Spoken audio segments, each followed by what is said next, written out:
friendly and helpful hosts of the Theist Helpline are Amy Newman, who is known for her trademark slogan, Sending Love, is a professional comedian and skeptic who hosts debates, interviews, and conversations on her YouTube channel.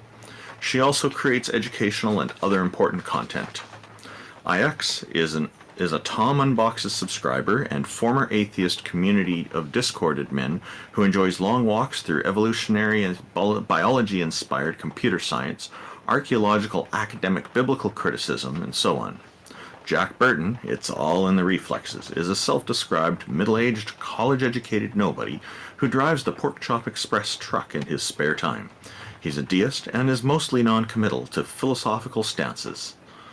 Jefferson Spatchcock is an atheist inquisitor and intellectual who has particular expertise in thoroughly analyzing and reviewing debates, often from the comfort of his genuine lazy-boy chair.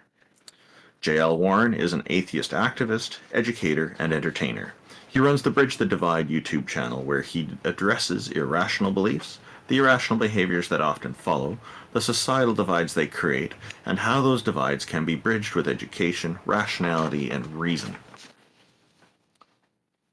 Mubarak Abu Sharifa is an ex-Muslim who grew up in Saudi Arabia with knowledge of Islam and world history. He's also a co-host on Peter de Tucker's YouTube show. Peter de Tucker is an atheist epistemologist from the Netherlands. Inspired by Aaron Ra, Seth Andrews, Anthony Magnabosco, and others.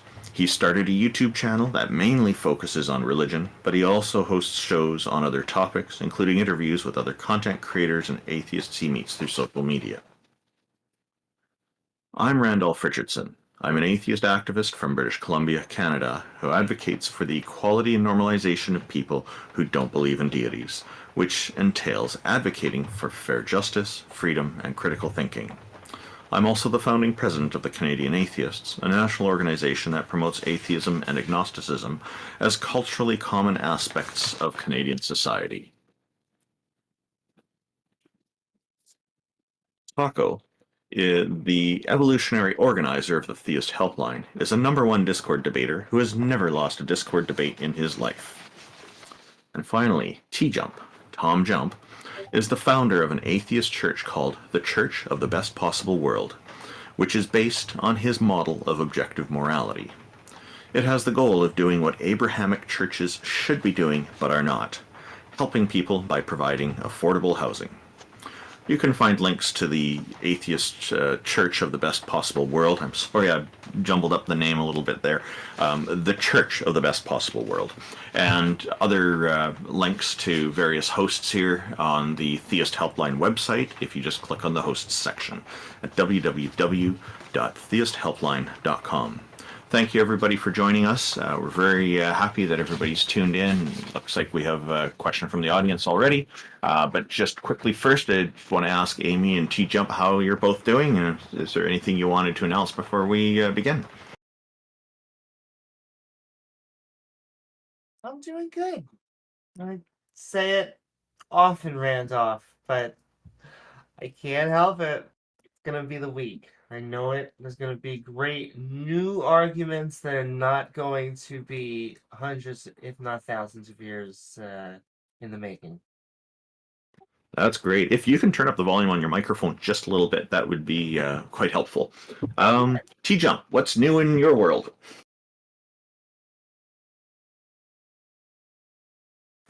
I guess T-Jump's a little bit busy at the moment, so what I'm going to do is proceed with bringing up our first guest, Badal's Mito. I sure hope I'm saying the name right. Welcome, Badal's Mito. If I'm saying your name incorrectly, please feel free to correct me. Hey, what's up? My name is Battles Mito, and Battles Mito.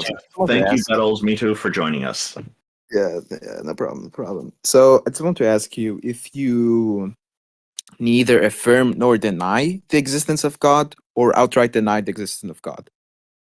Me personally, I don't take a position for or against God existing. I'm just an atheist who doesn't believe in deities. There are others who take specific positions. Now, if you were to describe characteristics of your God, then I could work with that, and I could tell you whether I think it's garbage, or whether I'm not sure, or whether I believe it. So, like for example, some people will say that the Christian God is omniscient and omnipotent. So there is a paradox there, which I've explained before, but I'll just over it really quickly here. If God knows everything and has the power to do absolutely anything, then if he knows that tomorrow we're going to have sunny weather in my neighborhood, and then tomorrow rolls along and he uses his all-powerful omnipotence to change the weather to say rain or snow, then he's invalidated his omniscience, his all-knowing from the day before. And therein lies a paradox. And so, to me, that seems like a good reason to discount that Christian God described that way. I'm not going to speak for T-Jump and Amy here. I'm going to leave it to each of them to tell you what their response to your question is. So go ahead, Amy. Sure. I would say that we can know that some gods don't exist. I am convinced the Abrahamic gods do not exist, but that doesn't mean that there are gods that could exist that we can't rule out. Right.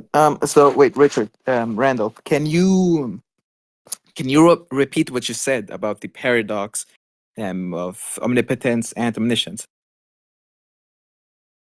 Oh, I just explained it, but I'll certainly. Is there a reason why you want me to repeat it? Yeah, because I don't think I fully understood it. So you said that. Hold on. So you said that God first decided that tomorrow it's going to be sunny, and then changed the weather. Oh, not decided. If he knows tomorrow there's going to be sunny weather here in my neighborhood, and then Right. tomorrow rolls along and he uses his omnipotence to change that weather for the whole day to say rain or snow, then he's invalidated what he knew the day before. Like his knowledge from the day before is therefore wrong, and then he's not all knowing. So he can invalidate his own omniscience with his omnipotence, and therein lies a paradox. Wait, but this assumes that he, knew, or not exactly knew, but asserted that tomorrow it's going to be a sunny day, right? When in fact it could have been that he knew that tomorrow it's going to be rainy because he decided so. I don't know why you're changing what I said. I said No, that no, no. no, hang on. You I know, said, well, I said that he knows the day before. He knows that the next day is going to be sunny. I didn't say he asserted it. I say he knows that. yeah, the thing is, but like, why would that even be true in the first place? Like, why would he? Because the thing is that because that's not true, right? Tomorrow it's not going to be sunny because he will then decide that there's going to be rain there, right? Well, So he doesn't he doesn't know change that in the there will day. be. The day starts So out sunny and he changes it right on the moment, and so it's not sunny all day anymore. So he knows. He knew the day before it's going to be sunny, but the next day he decided to change the weather so it's not sunny. Therefore, what he knew the day before turns out to be wrong because we're experiencing that day, and that invalidates his what he knew the day before. Because if what he knows is correct, then changing it, if it didn't change, then that omniscience would be correct. So therein lies the problem. yeah, but that didn't happen, right? Like that's not the case. He didn't know that tomorrow it's going to be sunny, right? It's like, he knew that it's going to be rainy because he knew that he will make it rainy tomorrow. That's So I not what I mean, said. That is not what I said. right, right. So what I'm trying to say is that, like that wouldn't even be, obviously that would be contradictory, right? But I don't believe that That's why it's a God is paradox. actually like that in that he knows X, right? But then, like I don't believe that he knows that some event X is going to happen, and then at the time that event X is supposed to happen, he instead, makes some other event Y happen instead, right? I don't think that that would even make, that would be contradictory indeed, and I don't think that this would even be possible. But I don't think that this outright, rules out, the existence of God. I just think that, indeed that would be impossible to happen. I'm saying that what I said is that because of that paradox, I see that as a reasonable justification for the conclusion that that particular God doesn't exist. because it's paradoxical. Are you trying to tell me, like, you're trying to change my explanation, and I'm rejecting that? But Right. Okay. I see it are now. you? Sorry, I'm just I trying to see ask your you point. something. Are you Wait, trying hold on. to? Are you one of Uh, these people? Or hang on. Are you taking, by any chance, a position that God can violate logic? No, I think that Okay. if God could somehow violate logic, then he wouldn't be right, because I think that the incoherent simply doesn't exist, right? So, for example, an unmarried bachelor does not exist. So, a God that is incoherent obviously would also not exist. But okay, I think I understand it now. But I don't see how that somehow makes it impossible for an omniscient and omnipotent being to exist. It simply shows that it is impossible for an omniscient and omnipotent being to decide something, like hold knowledge of something and then contradict that knowledge, because that would imply that he is not omniscient. That's exactly what I was saying, is that it implies he's not Right, actually exactly. omniscient. So I'm rejecting those Exactly. But I those don't categories. see, Hang on. I'm going to but I explain. don't see how So that leads. hang on, I said because people put forward that there's those two characteristics, they're both absolute, because omniscience and omnipotence are absolute categories. You have all knowledge, absolutely. If you're omniscient, you have all capability of doing absolutely anything if you're omnipotent. So by putting forward that criteria, my point was that that would be paradoxical, and therefore I would reject it. Now, you just confirmed a moment ago that you're not taking the position that the Christian God, that such a Christian God could violate the laws of logic. So therefore, my paradox stands. Okay, so what I'm trying to say here, hold on, is that Also, like battles. sure that would be, paradoxical, right? For God to know something and then contradict it later on, because that will Yes. imply that before that, like that previously he actually did not know it.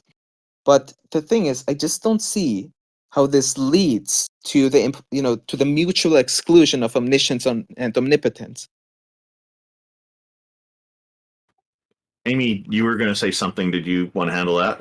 I'm still saying it's a paradox. So you go ahead, Amy. Ex- exactly. I just wanted to ask Bottles, is there a specific reason why you believe in a god? Because we gave our two answers, but is there a reason why you see it in the opposite direction? I mean, I think that a necessary uncaused cause must exist, right? And so I like Leibniz's argument. I also like the digital physics argument, which is an idealist argument, right? Um, So although I'm you not believe there super are. interested in trying to like find, I'm not super interested in trying to argue for the existence of God. I'm more interested in learning about why atheists, deny the existence of God. Sure, but I guess, you know, my invitation to you would be, we hope that if you don't have good reasons for a god, that you would eventually not be a theist. And so I mean, that's our interest. I will just add to this to respond to what you're wanting to do is find out why atheists don't believe in deities, gods or goddesses, is that the reasons vary. We are quite a diverse demographic, among the most diverse throughout the world, as far as I can tell. I'm not saying the most diverse, but I say we are among the more diverse demographics. And I hear a lot of different reasons from atheists when I've heard people debating or when we're just having conversations and this topic comes up. Some people have really what seem like really good logical reasons, and others are just there's not really much reason at all. And there's a whole spectrum there, and a lot of different reasons. So yeah, my prediction is going to be that as you talk with more and more atheists about this, that you will very likely observe the same thing, that there's going to be quite a wide variety of reasons. sure. It's just that I've never seen really a proper refutation of theism, right? I mean, I've heard the problem of evil or suffering before, but that assumes that God cannot have a morally sufficient reason to permit evil or suffering, right? They imply or assume that it is moral to permit evil or suffering, and I don't see why that would be the case, especially under an atheist framework. What do you think would be a proper refutation of theism? I'm sorry, Amy. Oh, no, it's just that most of these theistic gods are highly immoral, and so it's hard for me to sometimes understand where they get their objective morality because it always just seems so subjective. And I would also push back on the on a at least on a first cause that is a god. I never understand because a lot of these cosmological arguments, almost all of them, never include a god. And so, what is it about a god that makes it that this has to be the uncaused cause? If you're gonna say there's something that is I mean, that's how we uncaused, define God, right? We define God to be the necessary really. uncaused cause. I mean, it's just a definition, really. I mean, of So course, God also has it doesn't have other a aspects to mind or him. anything else like that. What? It doesn't have a mind or anything else like that. Nah, he does have a mind. He is a personal being. Otherwise, he would just be an abstract Oh, object. well, then it has really nothing to do with an unnecessary uncaused cause. We can just throw that. I mean, that doesn't have to be. What? Okay. It doesn't have to be that this deity. It could be there's many deities, and some of them are not unnecessary causes. You, does everything have to have a cause? I mean, yeah, everything is either necessary or has an explanation to its existence. Right? I mean, a cause to its existence. So, for example, let me think. There are a priori truths, right, that are undeniable, basically, right? And, you know, so these are necessary truths, right? So, for example, that you exist, it's not something that you can deny. Wait, Sure. no. I Hold on, I don't know what agree. the fuck I'm talking about. But there are so there are two things, or two, I guess, categories, right? Two main categories: necessary beings or entities, and caused beings. And God would fall under the former category. In uncaused being. Right. Okay. But why does it have to be? Once again, isn't that just asserting it? Because why would it have to be a being? Like a mind and all these other things. It could be that there's something. I I'm mean, yeah, not sure. being is a mind, right? A being is a mind. Well, now you're see, Or a but mind is a being. that is an equivocation because now we're switching from just being, just a rock, it exists in the universe, to like a being, as in like a person that has agency and thoughts. I mean, yeah, Feelings. of course, God would have to have agency, right? Because if he didn't have agency, if it was impersonal, then he would be akin to a number in that he is, outside of space and time, right? And, he can't have any other properties like loving or merciful or graceful if he didn't have agency or didn't have a mind, right? He would be just like a number. And as we all know, numbers can't cause anything, right? But minds, right, can cause things. Well, would it be even just slightly adjacent? It would mean that God is a idea, is a concept, and ideas and Again, no, concepts because they can't affect anything. a concept can't cause anything. A That concept is an abstract object, like a number, that is highly true. right? And I'm not saying that God is a concept. I'm saying that God is a True, personal being. but I am.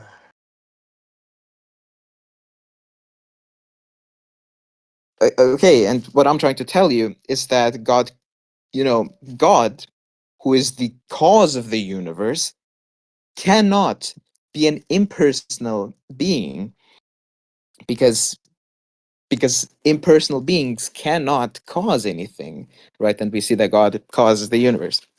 Okay, but What's why? Oh, what go, step? Randolph. Yeah, what steps have you taken to, if you have considered it? I don't know if you have, but have you taken any steps to rule out the possibility of it being a goddess, or of there being multiple gods and goddesses working together to I create the mean, universe? okay, so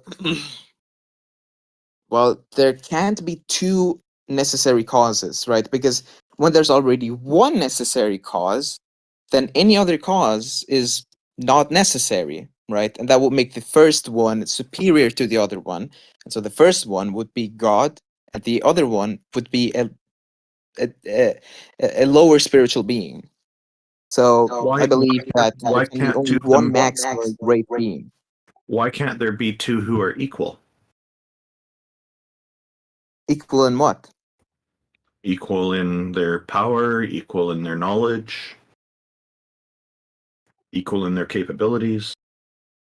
The thing is, one would have to come after the other one, and Why? the Where are they because the coming from? first look again, because God is an necessary uncaused cause, right? He's necessary. So when there's one God, then any other God would not actually be necessary, right? And so therefore it would be in the second category, which is the caused category, meaning that that second being would have to come from the first one. I don't find that to be a compelling argument, because it's not clear to me where this first god came from. What if That's whatever? the definition of a necessary uncaused cause. Hang on, whatever their source, No, it's not. if the There is source, no source. they came from somewhere. So you said No, everything has a no, no. cause, I literally just told you God is a necessary uncaused cause. He and there so is no I asked source. you, how do Otherwise, you that know would that it's mean the that only he's one? God. You've just thrown around the word necessary, but you've not actually provided any proper justification for this, from what I can tell. Also, Again, it's Leibniz's not argument about shows why God is the necessary uncaused cause. it's Right. not about proving uncaused causes. You're trying to prove that a God exists because there can be uncaused causes that But this have is what we nothing to do with the define God. as God, right? That's just, I No, mean, I'm that's just defining God. one attribute that you would tie to a God, but there's many attributes that you would tie to a God. Yeah, of course. God is, omnibenevolent, omnipresent, omniscient, etc. Right? And these, A we derive superhero. from other arguments, right? So, for example, from the ontological argument, we derive that he's the most loving, that he is perfectly moral. From the cosmological argument, we define, we can precisely get that he is outside of space time. Do you agree with the Holy Bible that says with God all things are possible? Yeah, sure.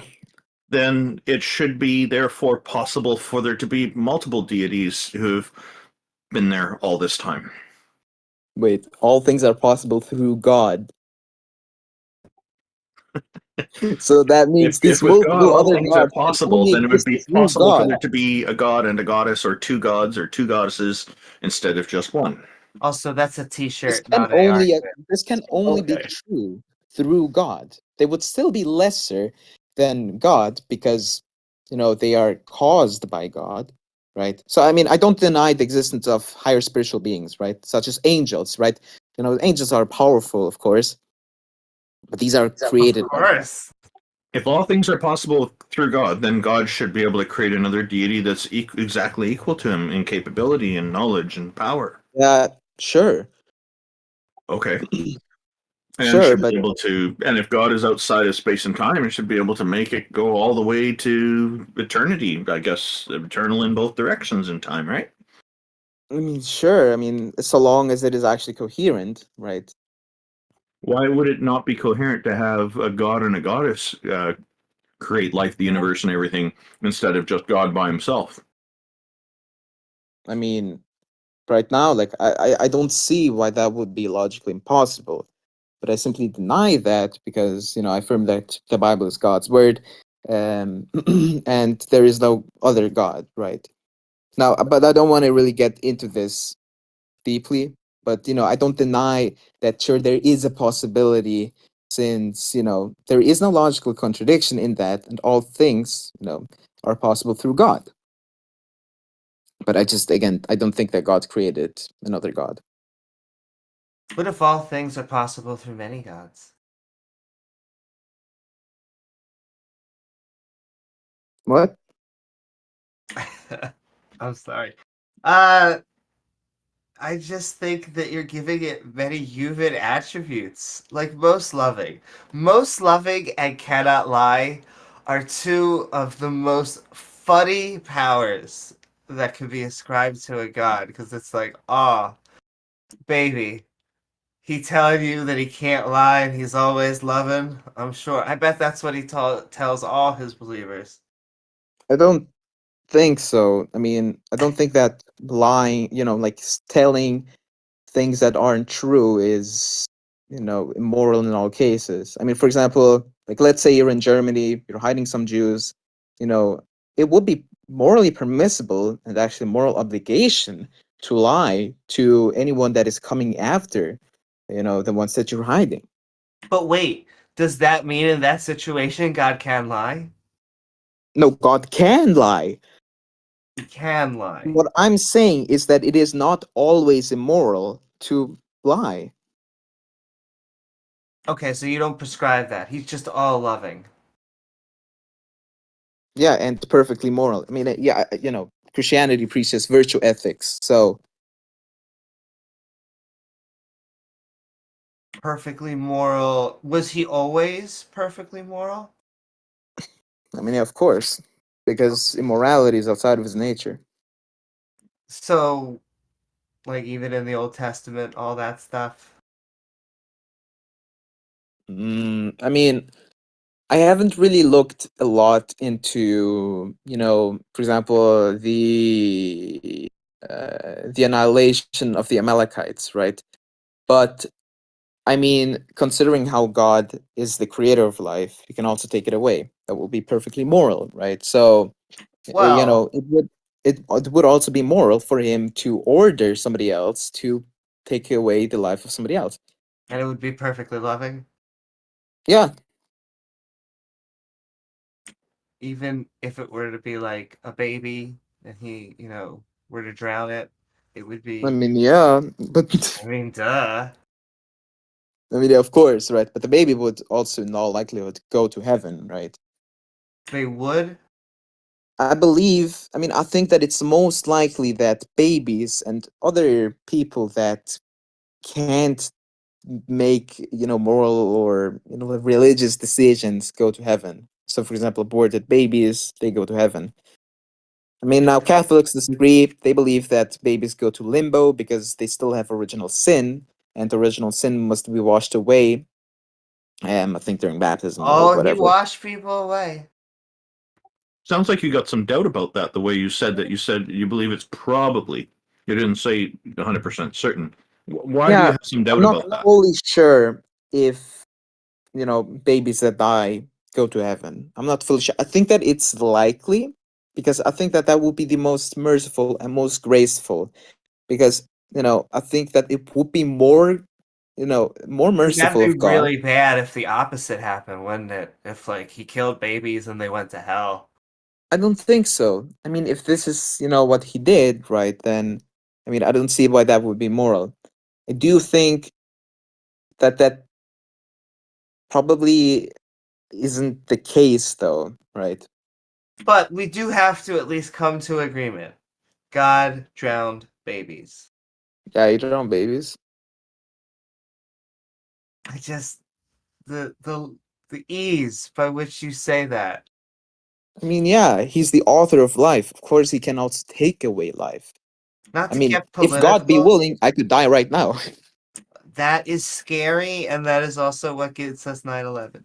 However, Nine, our what? No, yes, I the don't think that the the those did taking the inside away job of fear Christendom. of death.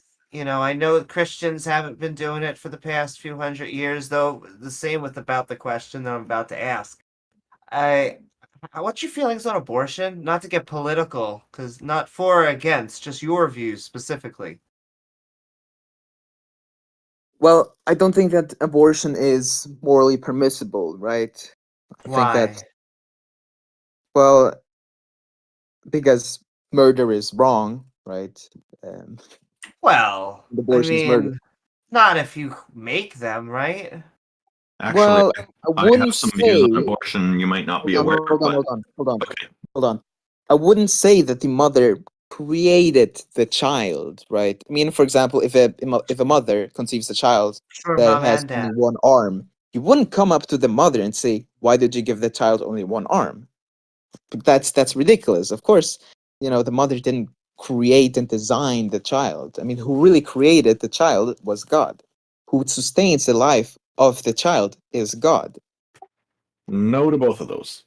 But I can tell you that I am in favor of reproductive rights. Abortion is, in my view, a necessary human right option available to all pregnant, must be available to all pregnant people without them having to decide, without them having to justify their decision to anyone. Sure. So that's my view because I think that taking human rights seriously means it has to apply to everybody. Now, to call it murder is despicable in my view, because it's not. It's somebody who's deciding that they don't want this in their body anymore. They don't want I mean, it. you can They don't portray want it this part of however their you body. want to, right? You can It's call it not fair. reproductive rights. It's more You can like an call it amputation. human But rights, whatever. I don't really care, but right? You would have to actually, provide a proper before justification Sorry, for yeah, abortion. you hang on. You don't care about human rights. I do. So we're definitely on the opposite I ends of don't the even spectrum believe here. in human but rights it's unless not you define about human that. rights to The only be point property is, rights. the The point only is, right I believe in is property rights.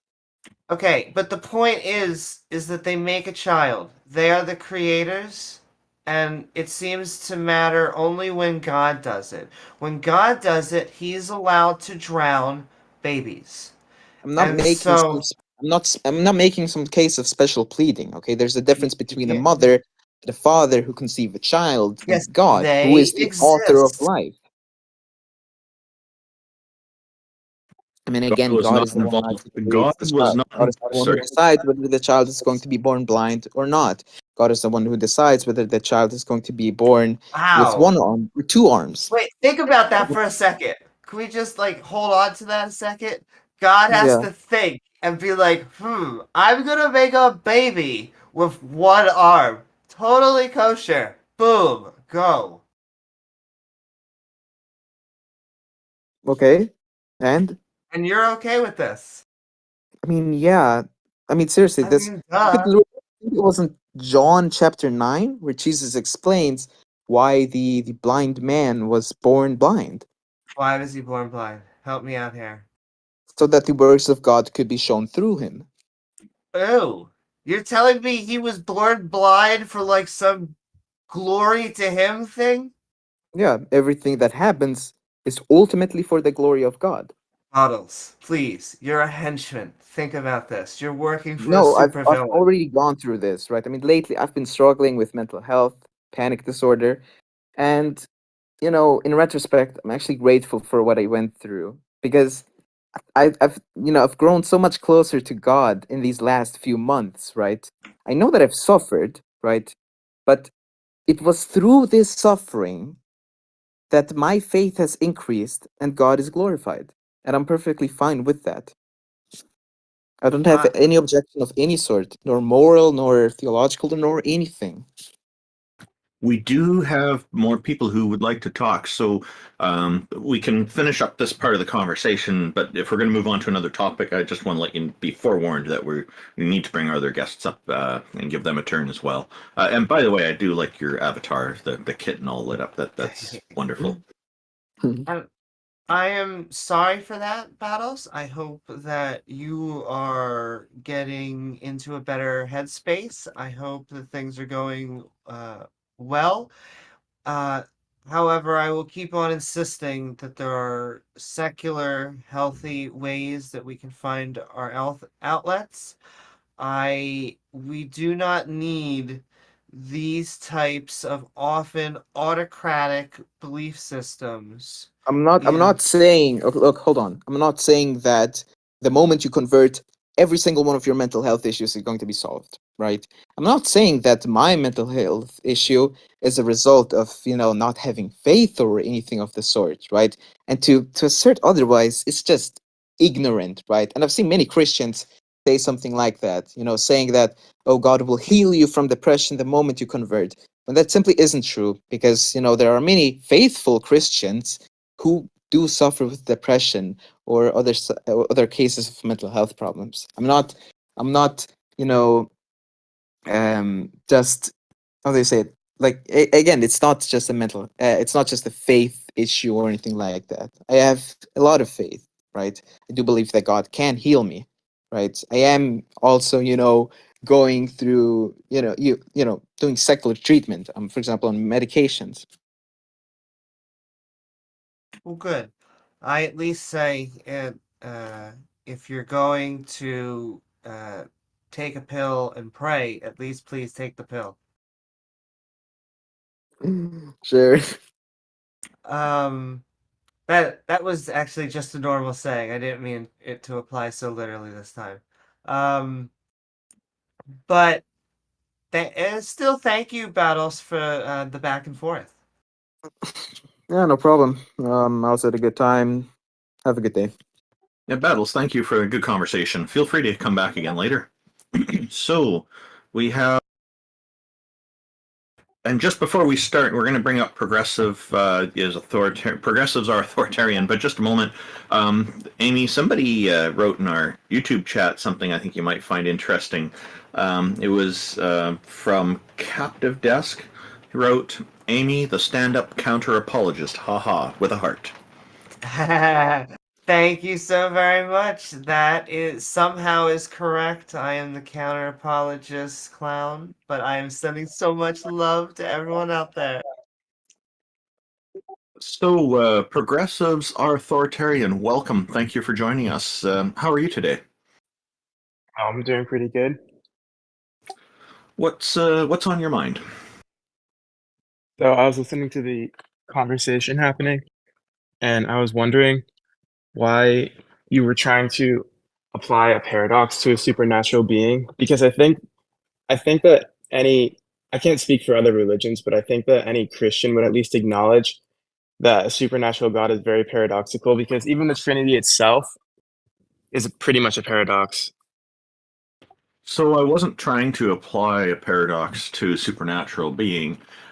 What I was doing was observing, following the logic of such a being, um, the logic of those two particular characteristics. And then, of course, Badal's Mito, the person we were speaking with, did confirm that this supernatural being is actually not omnipotent, because he can't violate the laws of logic. So that kind of leaves us with a problem with whether or not this Christian God is actually omnipotent or not.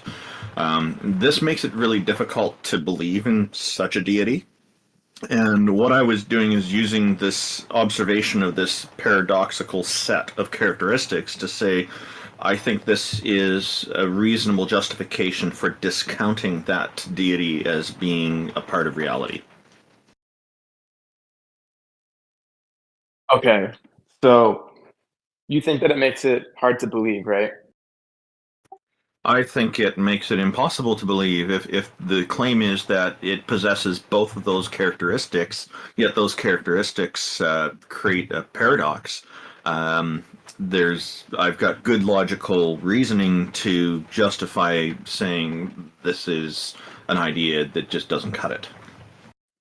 Right, and Mitos was saying that God must be logical, but I would say that's impossible because there's so many examples of things that wouldn't be logical. Like, for example, God can't sin, even though he's all powerful. Okay, so he sets up a standard of what qualifies as sin, and then he does things that seem to be violating that standard. Like, one of my understanding is one of the characteristics of sin is committing an act of murder, and yet he murdered many different people throughout the stories imparted by the Holy Bible. Um, So to say that he can't sin, yet he's doing things that that the Bible that describes him also describes as sin sounds like a problem to me.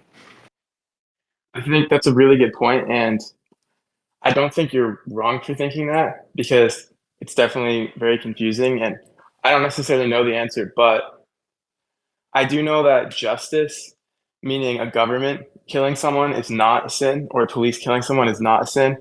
So that can kind of relate to God being a justice. So it's justified because there's an authoritarian structure. I'm using the word authoritarian here, which I think suits your name quite well. I mean, fits with your name, the theme. Yeah, I think, I mean, I think that's what the Bible teaches. Are you a Christian? Yeah.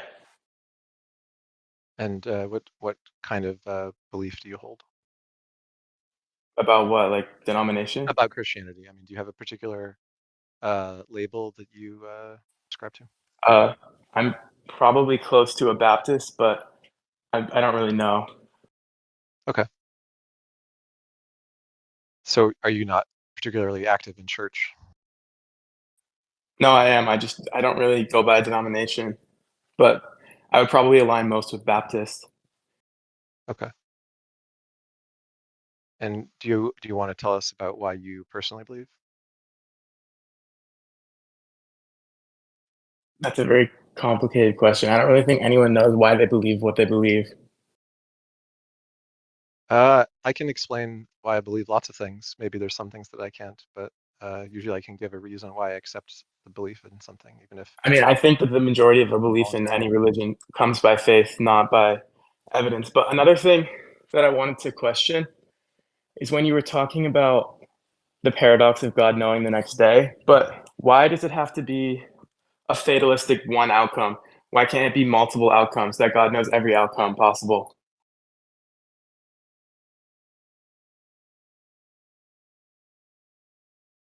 I'm sorry, you broke up. Could you ask the question again? I didn't quite hear it all. When you were talking about the paradox of God knowing tomorrow, doesn't that assume fatality? Why couldn't there be multiple outcomes instead of one predetermined outcome?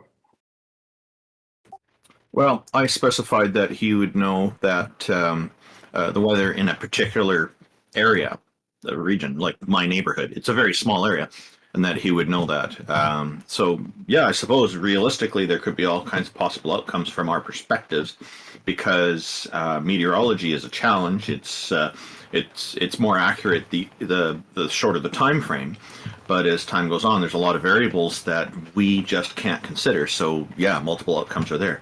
If he's omniscient, then he knows everything. He knows all the variables. So he'll know with certainty what the weather is going to be tomorrow in my neighborhood or anybody's neighborhood.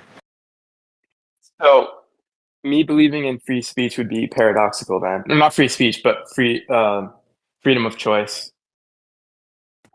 You know, that's a really good point. I guess it would be. If you are omniscient, then yes, that would be, I suppose, paradoxical.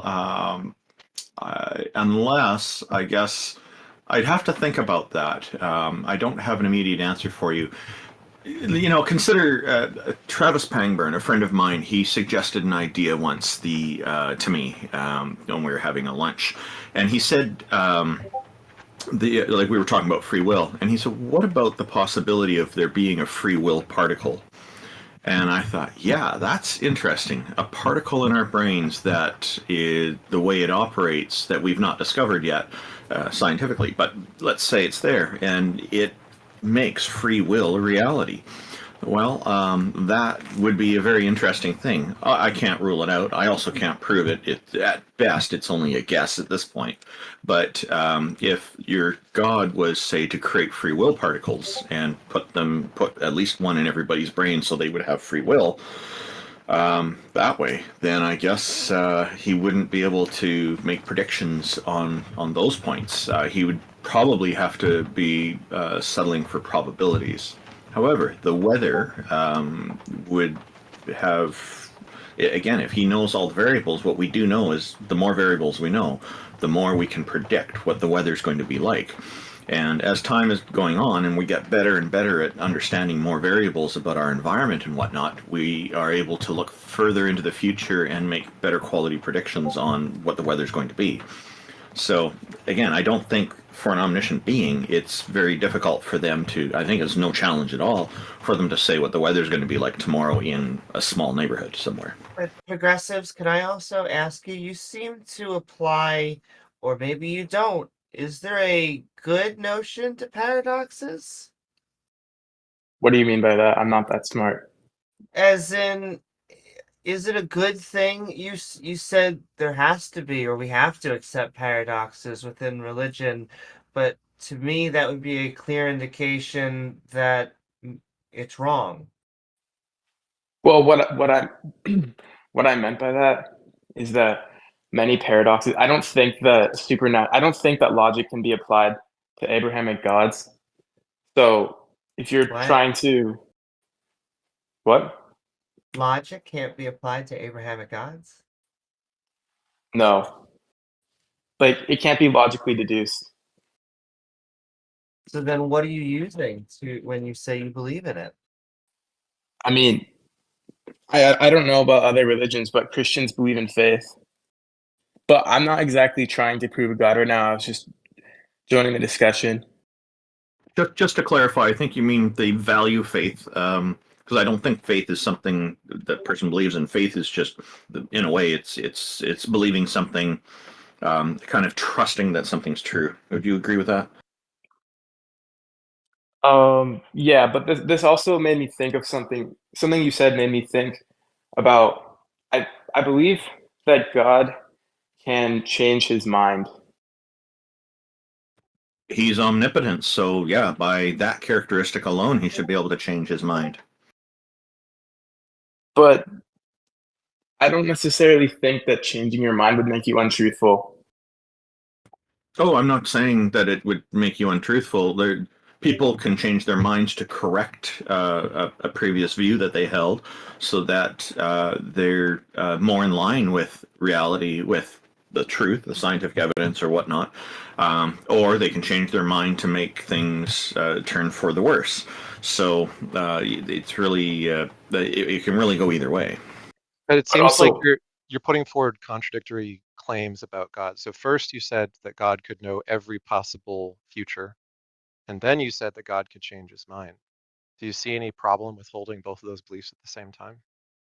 Just so you know, Ix, I did cover the paradox of this earlier before you joined, so it's okay to go down this rabbit hole. I just want to let you know that that's one of the reasons he's joined us Oh, is to ask me about this. I mean, he just brought it up again. I've been here the whole time we spoke to him, Oh, okay, yeah. So you heard all that, yeah. but I'm just I hearing him wasn't sure. double down on a well, contradiction. why would it be paradoxical to believe in Okay, multiple outcomes that can be changed? so if God knows what all of the outcomes are beforehand, Yes, then God would know the consequence of any choice or any outcome before yes, it happens, which would mean that changing correct. his mind over time about it would be meaningless because he already knew every outcome, including his choices and what consequences they would have. Well, So I he wouldn't need to wait to find out what happens. Like changing your mind implies that at one time state t1, you have one opinion, and then because of changes at time state 2, you have a different opinion. But if God knows all time states, he would be able to form his opinion from the get-go without waiting to see what happens the way that we think of changing your mind. in the way you're thinking about it, I would agree. This is probably paradoxical, but I do think that God doesn't know the choices we will make, but he does know the outcomes of every choice that we could make. So do you know what incoherent means? It's worse than just paradoxical, right? Like if something you're saying literally just is a contradiction that has no parsable explanation, it's not just the like maybe you need to like puzzle it out to figure out what's wrong. Is it just there's no version of it that makes any sense. Like if I say 2 equals 4, that's that's not just a paradox, right? That's just it's wrong. Okay, but isn't everything about a supernatural being basically incoherent in the first place?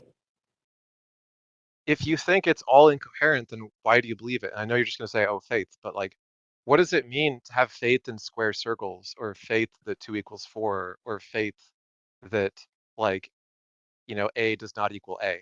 What does that mean? That's basically just saying you have faith in blah, blah, blah, because no one can tell what you're talking about. I don't really think it matters why I believe it, but regarding other people, I think that everyone has their own personal reasons, but I don't think it can necessarily be proven or disputed using paradoxes. The point is simply, why would you put forward 2 beliefs that seem incoherent with each other? Like, even Christians have different denominations because they have to think about the consequences of what they believe and try to hold a coherent set of beliefs within their systematic theology. Well, Like that, for otherwise there for wouldn't be different denominations. It's because they think that there are meaningful differences that they have denominations. for me personally, I don't understand everything, obviously, but this is my best understanding because I mean, I believe that there's like actual freedom of choice. So whatever that makes God would have to abide by my belief. Okay, So so I, what? I agree with you about the freedom of choice thing. I lean heavily toward free will, by the way. I just don't believe that it's a God who gave it to us. Go ahead, But what do Alex. you? Yeah, but what do you mean by what you believe in is free will? What exactly is it that you think makes will free? Like I can change the future. Okay, so is that going to be different in a world where you deterministically can imagine different futures and then select one of them as your intention and then act to bring about the future that you intend? Or in a world where you would do the same process and there would actually be multiple futures that could happen regardless of your intentions? In other words, a different future than the one that would fall deterministically. Would either of those make a difference to the way in which you considered your intentions for the future you want to bring about? Could you simplify the question? Okay, let's just say that there's 2 different concepts here. One of them is choice, in other words, deliberation, thinking about the future, imagining it, and having an intention about it. You want future A as opposed to future B. We can call that choice, right? Yeah. Okay. And then the second is whether or not the future actually changes based on just your choosing something, as opposed to uh, just it follows deterministically regardless. So if So if so you if fatalism. you have an experience of choice, in other words, you can imagine different futures and choose the one that you desire, and the world is deterministic. How would you be able to tell the difference? What meaningful difference would it make if it were the case You that it would wouldn't. always go the same way, regardless of the fact that you were going to make that choice? What would be the You, difference that you could detect? you wouldn't be able to detect it Okay, so then why is it a big deal to you if it turns out one way or the other to be deterministic or not? because if you can't if you can't actually make choices, then that would imply that some people are destined to have bad outcomes or be judged for bad actions. Not necessarily. So I recommend a book. There's a book called Elbow Room: The Varieties of Free Will Worth Wanting by Daniel Dennett. It's very accessible. I mean, he's a philosopher, but he writes to be understood. Um, if you read Elbow Room: The Varieties of Free Will Worth Wanting, and there's an audiobook that's quite good, um, what you're gonna hear Dennett say is that the the part that we care about is true regardless of whether determinism is true, which is that you, the agent, have originated some choice from within your brain or within however it turns out to work, which is going to shape your intentions and your behavior and lead to consequences, right?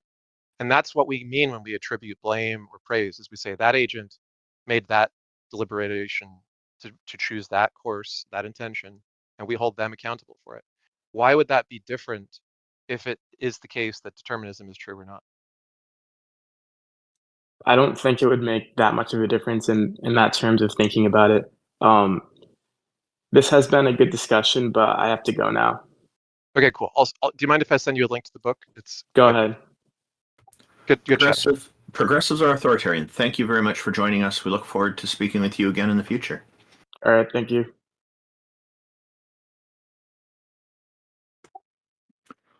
Amy or T-Jump or IX, did you have any final thoughts on that one before we move to our next guest?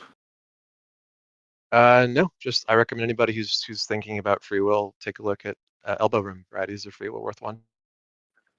Oh yes, please post that in the Heathen Hangout chat as well, and I'll share that with our YouTube audience. Will do. Welcome, Pampa. Thank you for joining Hello. us. How are you today? I'm good.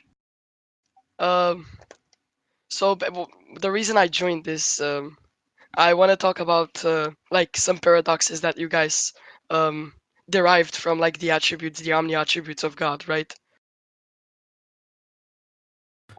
Sure. Yeah, that seems to be the theme for today. Everybody's got this on their mind since, I guess, the example that I brought up at the very beginning.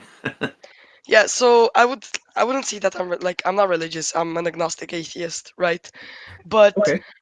I don't think that omnipotence is gonna be problematic in the sense that it's gonna be bound by logic, and things that are gonna go against the law of non-contradiction are gonna be that they're not gonna be like things that can be actually that can be actualized, you know. So um my point is, right, if a god isn't able to make a square a circle, right, I don't think that's gonna make him not omnipotent. I think that how I would define omnipotence would be um, a god that would be omnipotent would be able to actualize every passive potency, or to actualize everything that doesn't go against logic itself, right? That's how many Christians see it as well. Like William Lane Craig and others would agree with that. Yeah. And I don't think like it being bound by logic is gonna be. I think that's why we can define potency, right? It's just because of logic. There would be no omnipotence without logic itself. Hmm. So there are a few Christians I've encountered, and some Muslims too, who claim otherwise. But I do think that reality, the way reality works, is logic is something that's inescapable. And Yeah, so I don't see why anything that could engage with reality would have any special exemptions to that. So I agree with you. I'm just going by the definition that people often put out there. Absolutely anything is possible with mhm. is capable of anything, and yeah, within the confines of logic, it would then be a restriction on that, and that's, I guess, where things come into play. Yeah, and I mean, I think it like well, it depends a lot on how you like define omnipotence, you know.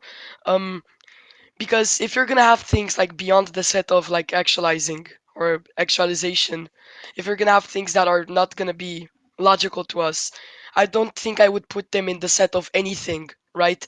But when I say that like, God can do anything, right, I would put anything in the set that um I first like filter would be if it is bound by logic and it doesn't break the law of non-contradiction, right? Yeah, again, that's a restriction. And I do hear debaters respond with saying, well, if he's omnipotent, then why are these all these restrictions here? You know, it's just I don't think. perhaps the problem is with the terminology itself and how it gets defined. And that's why you hear a lot of them say maximally powerful instead of omnipotent, I suspect is. Yeah, yeah. Um, and like the other guy joined, right? I don't. I think he was religious, right? Yeah, and Yeah, they both were, I believe. Yes. yeah, and he was talking about like he said that God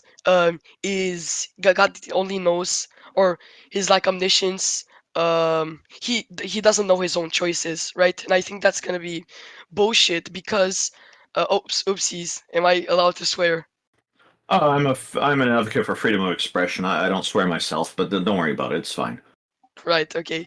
um he was saying something like that God, if God is omniscient, that's not gonna entail that he knows his own choices, which I think would be kind of stupid because if omniscience is gonna be defined as like the state of knowing all true propositions, right? Oh, so Um, that would be omniscience. But go ahead.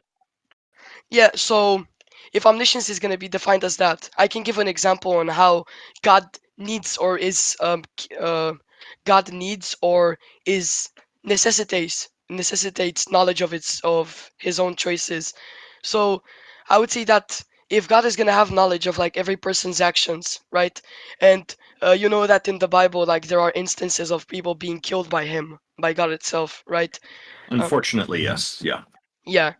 Um, then if the killing action was like automatically done by God, then when God would have created the person, he would know that he would kill the person, which would just show that omniscience is gonna entail the knowledge of your own choices, right?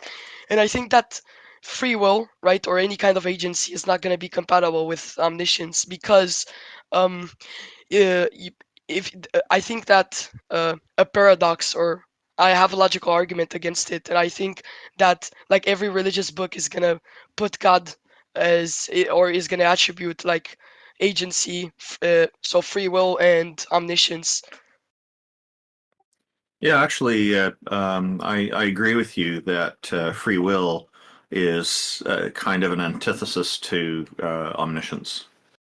Yeah, because I can actually provide the argument, right? Sure. Um, Just before you do, I will note that when I spoke with Graham Oppie on this about a year or so ago, he said that there's a lot of theists who don't think that omniscience includes knowledge of the future. It's just knowledge of the present and the past. And so I find that interesting because, and I didn't unfortunately get to, there wasn't enough time. I would have liked to have explored it with him a little more, but it seems to me that if you know all variables now, that you should be able to predict where our planet's going to be in the universe 100 mm. billion years from now. Yeah, so I think that attributing, m- m- I think that like a lot of theists I've had discussions with, right? They say that, well, God is not in time; He's atemporal, right? But I would see that as contradict. I would see that as problematic because if God is going to be atemporal, right? I don't think unless he acts in some kind of like dimension of time in which he or that we cannot comprehend in which like causality is going to be possible, and I don't see how God can have thoughts, right? Or how God can act, how God can actualize. And I think that if you're going to attribute like a temporality to God, then he's not going to be omnipotent anymore because there's not going to be any like active you God is not going to be able to like actualize potential, you know. And um many theists will say that or I think it was Catholics that believed this. It was like absolute divine simplicity, right? Correct me if I'm wrong. In which they think like God is, and he is basically the perfect act, and he has done everything, he has completed everything. But I would also see that as like problematic because I don't think that if God is gonna be an act, right? I don't think you're gonna be or if he has done everything and he's atemporal and he's not made of parts, then I don't think you will be able like to attribute. I don't think you will be able to like attribute stuff to him, because um, omniscience, like omnipotence, omnibenevolence, omnipresence, all of those are gonna require some kind of God that is in time, you know, or Yeah. or works in some kind of way in which yeah, actual like different or yeah, in which causality is possible. So I think that when the term outside of time comes up, it's like it seems to me that what's really meant is that by a lot of people arguing it is that God is omnichronological. He's in all of time, pervades all of time from all of eternity, and but unfortunately, when they say outside of time, it backfires because it's really the wrong term for it. They should be saying omnichronological in that point. But outside of time, some of them actually believe that he's outside of the universe, outside of even the cosmos. And that to me seems like okay. The cosmos definition is what now? Nothing. You're changing it because Douglas Adams talked about life, the universe, and everything. He was describing the cosmos with the number 42, and that was. And that of course would include time. Like I don't see time as some kind of bidirectionally traversable dimension, like our spatial dimensions are. X, Y, and Z on in math class they put it up as, but time to me is something that we just observe and put it as like we're observing the passage of time by recognizing change and recognizing patterns of those changes. So it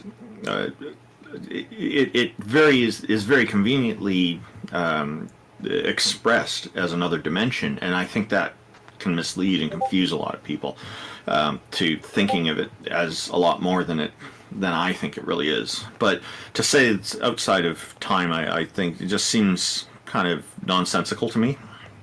So I do think that most of them mean omnichronological. I'm not sure what your thoughts are on this. Yeah, right. If you're gonna like attribute God as like being in all instances of time, I would say that that's still gonna make, or I think that it's kind of gonna rise, like some paradoxes or some problems are gonna arise if you apply like uh, the attribute omnichronological. Yeah, um, I think that um, when they say that God is like in every instance of time, um, that would mean that, for example, he is actively one explanation for why I think that I asked someone why would like sin be justified. They said because if God is gonna be like omnichronological, then God is gonna feel sin at the same time, right? Or he's gonna feel the sin that you are um is gonna feel when you sin, right? And I mean, it is a personal choice of his, right? If he has free will to not be sad about sin or about his own creation.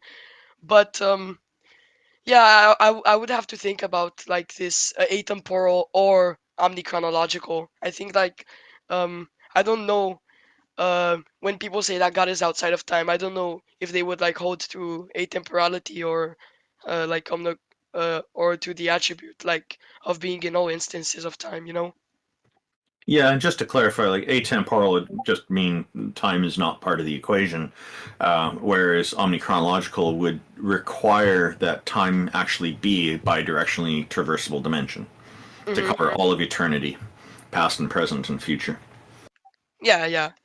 Um, and actually, I was talking about like the argument of omniscience, right? And the argument against like omniscience and uh, free will, right? And I think that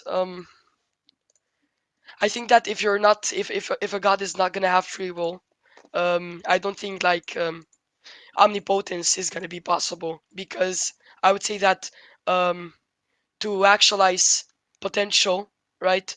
You're gonna need an actual active potency, which is not gonna be contingent on just or which is not gonna be contingent on laws that you're bounded by. For example, like an atom is not gonna be omnipotent because it follows laws, right? Um, or not an atom exactly, but Well, let's be clear on the terminology. It's not really following laws. It's just it's constrained by them as a matter of nature.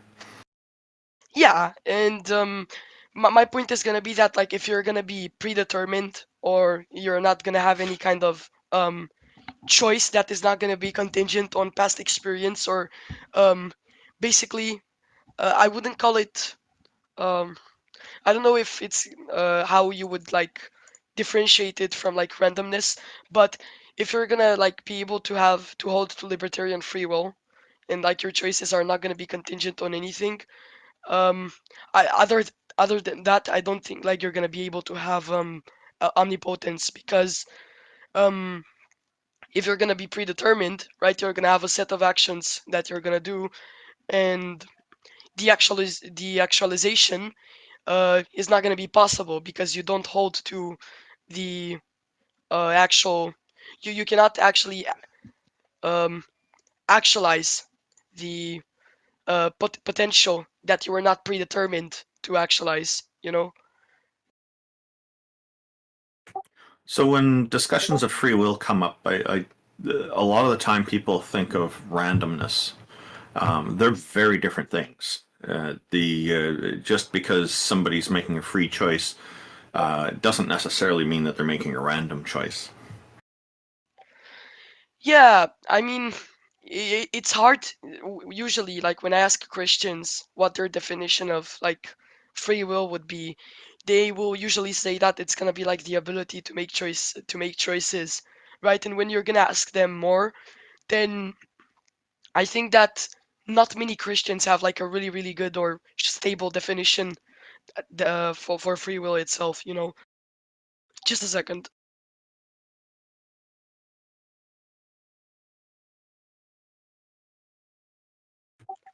Uh, Hello. Hi, go ahead. Go ahead. Yeah, and I think that like free will is gonna be problematic. I think that free will is not defined right usually by Christians, and like it's before actually like making logical arguments like against free will and omniscience. I think that we would have to know, right? Or you would have to know the actual definition of like what Christians use or what they define as free will. And I don't know. I've just never been satisfied with like a good answer for what There's a they reason think. for that. Yeah, So there is. the reason that Christians have so much trouble and are so attached to the question of free will is they kind of invented it from a like theological perspective because of their Christology and because of original sin. Their whole religion really does rest on the premise that God can hold people blameworthy for actions and judge them, while also claiming that God is the determiner of all things. And so these two things are a problem only if you believe that God preordained everything and God blames everyone and eternally punishes them for it. So for anyone who doesn't hold to original sin and eternal damnation, there's not really the kind of problem that Christians have theologically with justifying their systematic theology as being coherent. For everybody else, like it doesn't really matter what determinism uh, holds or not. Like if you have random particle fluctuations, like virtual particles in the Casimir effect, and that makes our choices somehow unpredictable, would that change how we hold people accountable? No. The only person that that could change the accountability for is God, right? Because that Yeah. could mean that God can't know the future or something like that, right? In there's some possible world that Christians could imagine where God can't know the future because of the Casimir effect or something, right? That God made a law that he can't predict. And there's lots of Christians that believe that and hold to like various forms of like open theism, where God essentially made the world but like doesn't predict all of its outcomes all the time. Um, so Christians tie themselves into knots to get God off the hook. And then they claim that the reason they're doing this is because blameworthiness depends on it. But the only kind of blameworthiness that depends on it is God's blameworthiness for our suffering, not human blameworthiness for the foreseeable consequences of their actions, regardless of determinism. Yeah, I think that Christians are usually gonna try and fight this with saying that like what you said is like really valid. I have seen Christians who basically claimed that um, God cannot know like the future of a person, but I would say that um, if he's gonna be atemporal, right, or if he's gonna be omnichronological, then I no or if you apply to that, if you hold to that view, then that would entail that God is in time. He's not even omnichronological, right? Because um, I think that if you're gonna say that he doesn't, or the only reason that he doesn't know the choices of a person will be that their choices are gonna be like indeterminate propositions. Um, I think that to have an indeterminate proposition, you're gonna have to be in time, right? And actually not know the like next state of a system, or um, you would They have, don't have to really specify why. They can just say chooses not to or something like that. yeah. Um, I yeah, mean, they don't really have to like give a physics explanation because obviously theists didn't know physics when they came up with this stuff, but they they were kind didn't. of doing like proto physics. A lot of the ideas in modern physics came from sort of like pseudo physics that Christians were trying to do about, what the future states would be relative to God's omniscience. And uh, I thought experiments like Laplace's demon and so on, arose within a Christian context.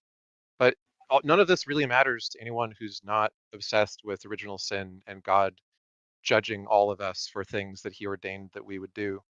If you don't believe that, then this isn't a big deal. Just you hold people accountable because there were foreseeable consequences of their actions, which they're blameworthy for. Yeah, I think that like the problem of evil is gonna be like really easy to reduce to like only um, some premises that basically all Christians are gonna agree with, and I think that like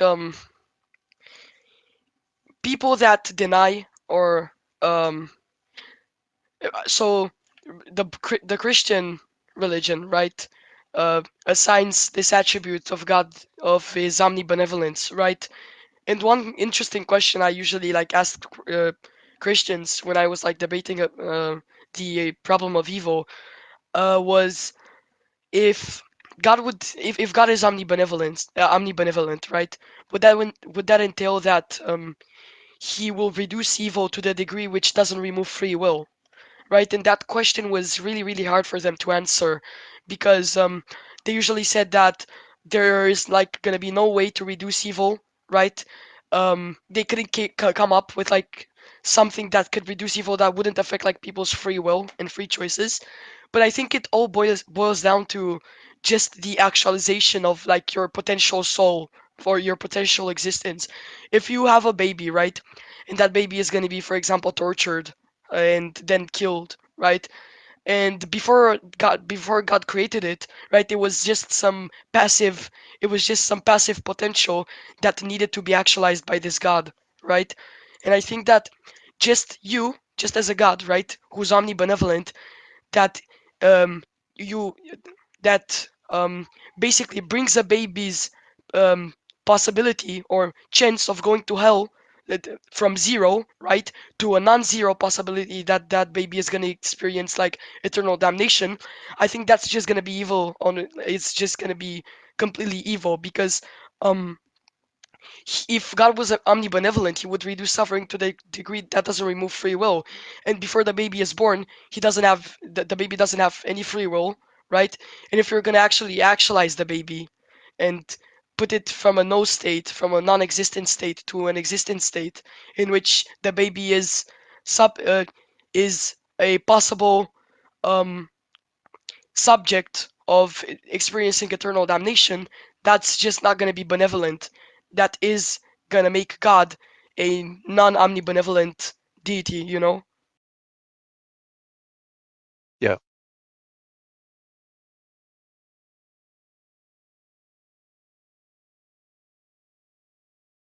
Yeah, there's many different denominations of Christians and beliefs about original sin and Christology and free will, partly because of this tying in knots that they have to do to try to figure out how to justify it.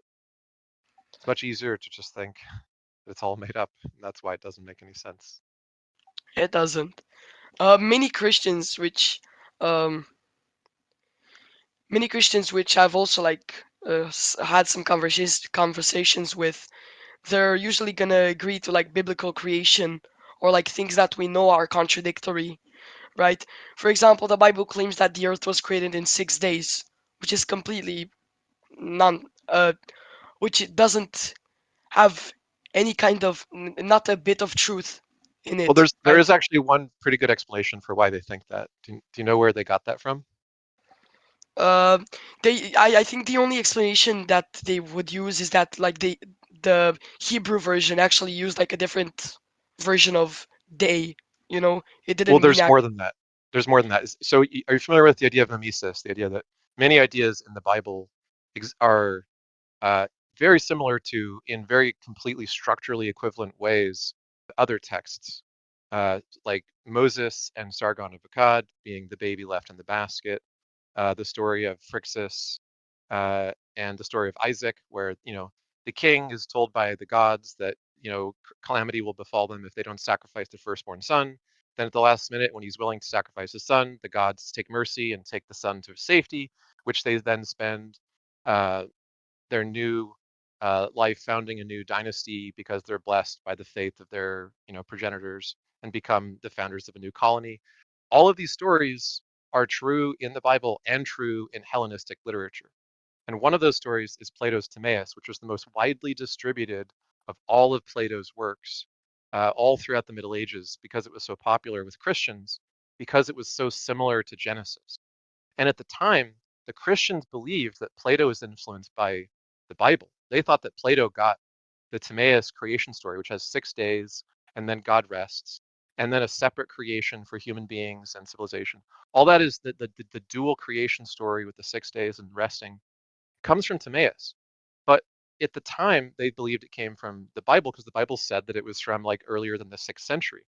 But now scholars have an abundance of evidence that this is not the only text that didn't exist in the 6th century that the Bible appears to copy from.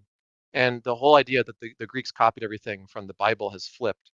If you look at Russell Gmerkin, for instance, and his book, uh, he's got 3 books on the subject, Plato's Timaeus and like the cosmological or cosmic creation myths.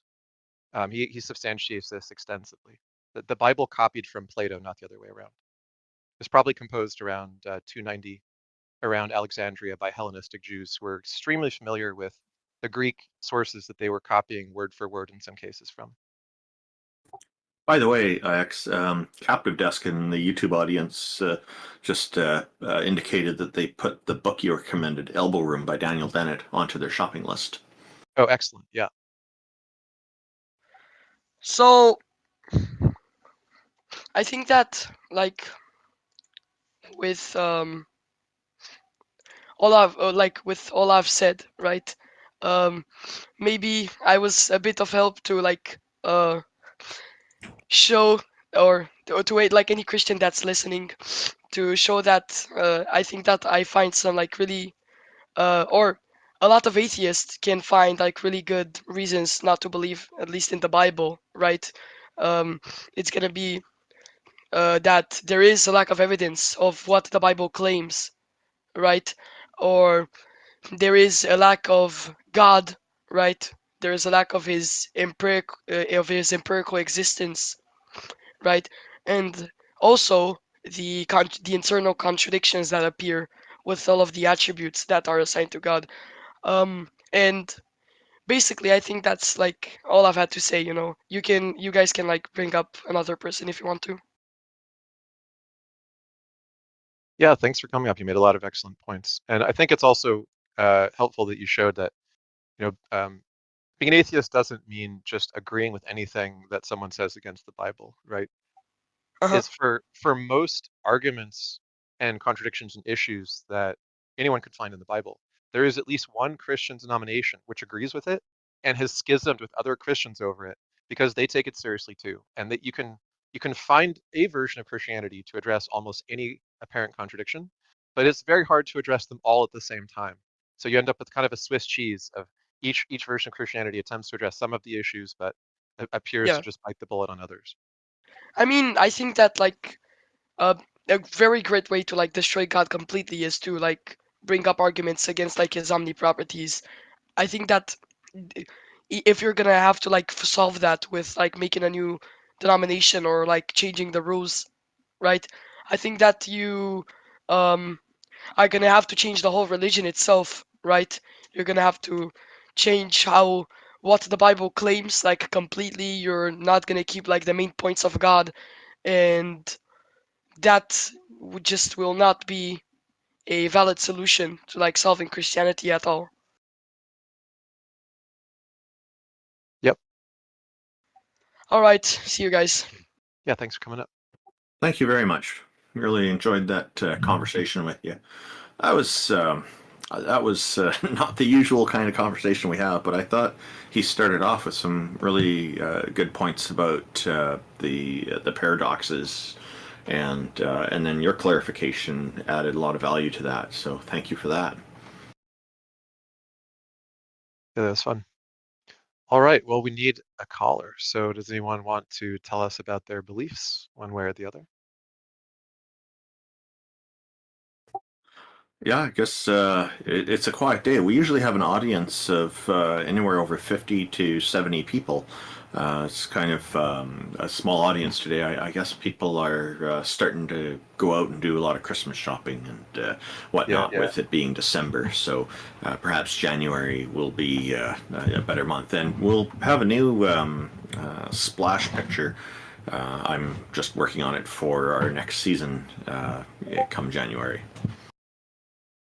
But also, gods or goddesses don't exist. And so, if anyone would like to tell us why, just turn the spice up a little bit. The gauntlet, if you will. That's right, tone it down. Yeah. What's new with you, Ix? I asked Amy and T Jump about the beginning of the show, and you joined a little later. Is there anything new that you've come And across? I'm like a long while, but hi, Ix. Hi, Amy. Hi, Randolph. And whenever T-Jump gets back to join us. Yeah, I've been good. I've been really busy with work, and I'm I'm very glad that we get to do these because even when I kind of take time away from Discord debate world for a little while, coming back to be with you all is really fun. And I think as far as like reading and studies relevant to our discussions here, I've been continuing to read the Mimesis Critics, and I think I already mentioned a link in the chat, which you graciously shared with your audience, Randolph, which is the stuff on Russell Merkin. And I think that is a Yeah. good starting point for just realizing how deep the rabbit hole goes on the origins of Christianity. But there's so many threads. I understand why people could be daunted at getting into where Christianity came from in the context of Judaism and where it came from and how these are evolutionary shifts in a lineage of beliefs, which there's evidence that it goes back at least 3,500 years to a text that the Greeks translated. There's a Greek named Philo of Biblia who translated a cosmogenesis of the Phoenicians. The Phoenician is just the Greek word for the Canaanites, right? And the Greeks were very interested in gathering the books and the beliefs of all their neighbors. And most of their great philosopher heroes like Democritus and Pythagoras were famed for having traveled the world to gather knowledge from their neighbors. They weren't shy about copying ideas. Like they didn't say, "Oh, reinvented math." They gave credit to the Egyptians for a lot of the ideas they got from them, for instance. But when they wrote about this cosmogenesis of the early Canaanites, they said some remarkable things. They said that the early Canaanites believed that El, the king of the Canaanite pantheon family of gods, which each of the different city-states within the Canaanite uh, sort of city-state network usually picked one of these gods as their patron god, but they acknowledged El usually as the sort of the grandfather or father figure of all the gods. That El was the one who sacrificed his firstborn son and then commanded circumcision upon Canaanites to be in a covenant with him for the sacrifice that he had made of his son. Now, that's weird, right? Because we have it in the Hebrew Bible that this is something that Isaac did, making the sacrifice on behalf of God, or being told to make the sacrifice and then being saved from doing it at the last minute, and that circumcision was only commanded upon the Jews and not the other Canaanites. So it shows that when people resist the idea, oh, they couldn't have got this from the Greeks, it's not just that they got it from other religious traditions around them. They got it from their own primordial religious past within the Canaanite traditions, that the beliefs that became Judaism were part of a community of circumcision and like firstborn son sacrifice beliefs that were widespread throughout the Canaanite region at the time. So the rabbit hole goes 3,500 years back, not just to the Greeks around 290. And it's a long span of history to learn all of the things that influenced Judaism and Christianity. It's intimidating to get into, but I think for those who get into it, it's kind of like Indiana Jones. You know, it's like watching your first indie movie, and you know, after you see the first sort of delving into ancient history and archaeology and all the things we can learn from it, it becomes kind of addictive and fun to learn more.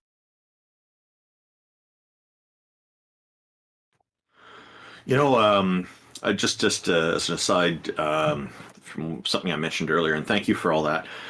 The Captive Desk just noted in our YouTube audience that there is a football game going right now, so that could be what's going on with a lot of people not being in Discord. They're busy enjoying sports. There was also another stage when we started that was running, so there was a significant number of people that were already at a stage and wouldn't have seen a new one pop up. Or Okay. There's a couple of things going on. So, yeah, I thought Taco had some arrangement with them that, and then they have some kind of policy on this Discord guild that they don't start two events at the same time. So, I think theirs ended shortly after ours began, so they might have just run late, right? Like it was that's starting okay. much earlier than ours, but it just or Yeah, that's okay. That's fine. there are no more theists. Dun dun dun. Yeah, we're running out of theists. There's, I know the Catholic Church lost quite a lot of members last 10 or 15 years. And hopefully it'll keep on going that way. The pews are emptying out. That where is where. Oh, it's Welcome, Sandman. Thank you for joining us. How are you today? I hope they join us. They just raised their hand. Yeah, I don't see him on yet, but he's got the invite. So Sandman, you just have to click the little accept green button. Yeah. For the most part, I'm glad that Discord makes it kind of easy. Hello, Sandman. Welcome. Thank you for joining us. How are you today? Good, and yourself? How you guys doing? Oh, pretty good. It's a little cold this here. is- Yeah. What's on your mind? So this is an atheist chat, so to speak. Well, the hosts here were all atheists. Sometimes Jack Burton joins us, and he's a deist but he's mostly non-committal to philosophical stances. What about you? I'd identify as a Jungian, so to speak. Sorry, there's- as what? Sorry, as what? I didn't catch that. A Jungian, Carl Jung. a Young- Jungian. Jungian, yes. I'm And not So, sure. so there Is is that- significance in the Bible. Oh, okay, all right. So Christianity. All right. Sorry, just give me a sec. I don't know why there's an echo. You might have YouTube running in the background. Okay, might be that. Okay, so you've spoken that the old religions, the ancient Greek religions, and even the old maybe Sumerian and Egyptian religions predate Christianity, and there's a crossover of ideas. That's not really a something that disproves the stories of the past, so to speak. And the stories, whether they're real or not, they don't necessarily have to be literal in order to have a vast impact. So Do they need to be accurate? Sorry? Do they need to They be don't, accurate? they don't even need to be accurate, because what they are is a living meme, as Richard Dawkins explains. He coined the term meme, which is something that's inherent in our DNA, so to speak. It's why beavers build dams. Did you say Um, loving meme or living meme? A meme, just a meme. Well, a You said- meme. Before the word meme, you said, is it loving or living? I probably said living. I can't And- remember.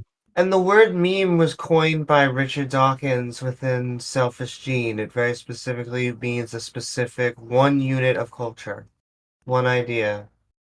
Yes, but it's passed through the DNA, right? From one organism to the next. not through the DNA. It is analogous to the DNA. It is passed through speech and through communication, whether it's online, through posting an image, whether it's through social communication or just directly talking to each other.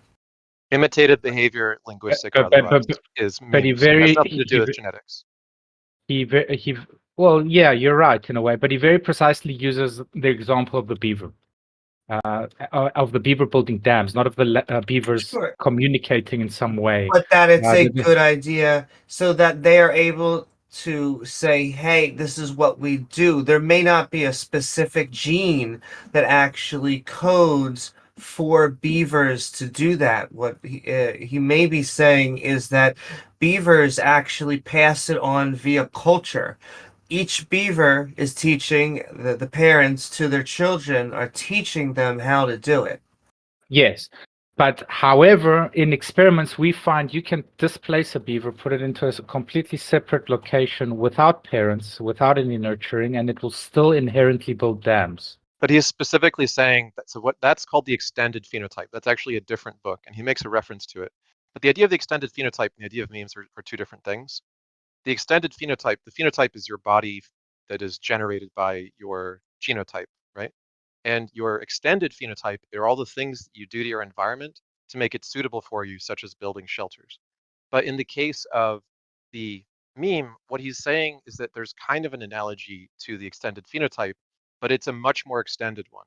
What he's saying is that through cultural transmission, not through genetic things that you're going to be predisposed to at birth, you transmit behaviors that are completely different from your born behaviors, right?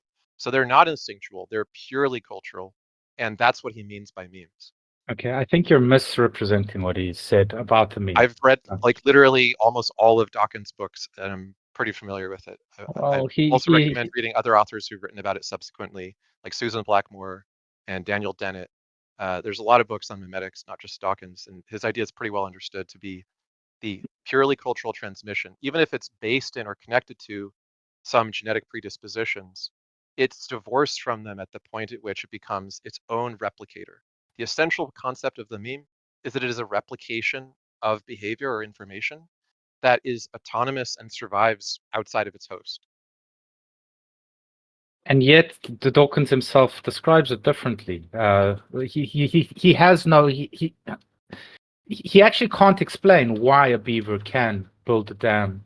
There's no evidence within genetic anything, and there's no behavior taught to the beaver that builds the dam. But the entire point of a meme is that it is the transmission of ideas. He even uses an example that there isn't a natural selection that applies to memes where good memes are selected for by the cultures and the societies that they're in.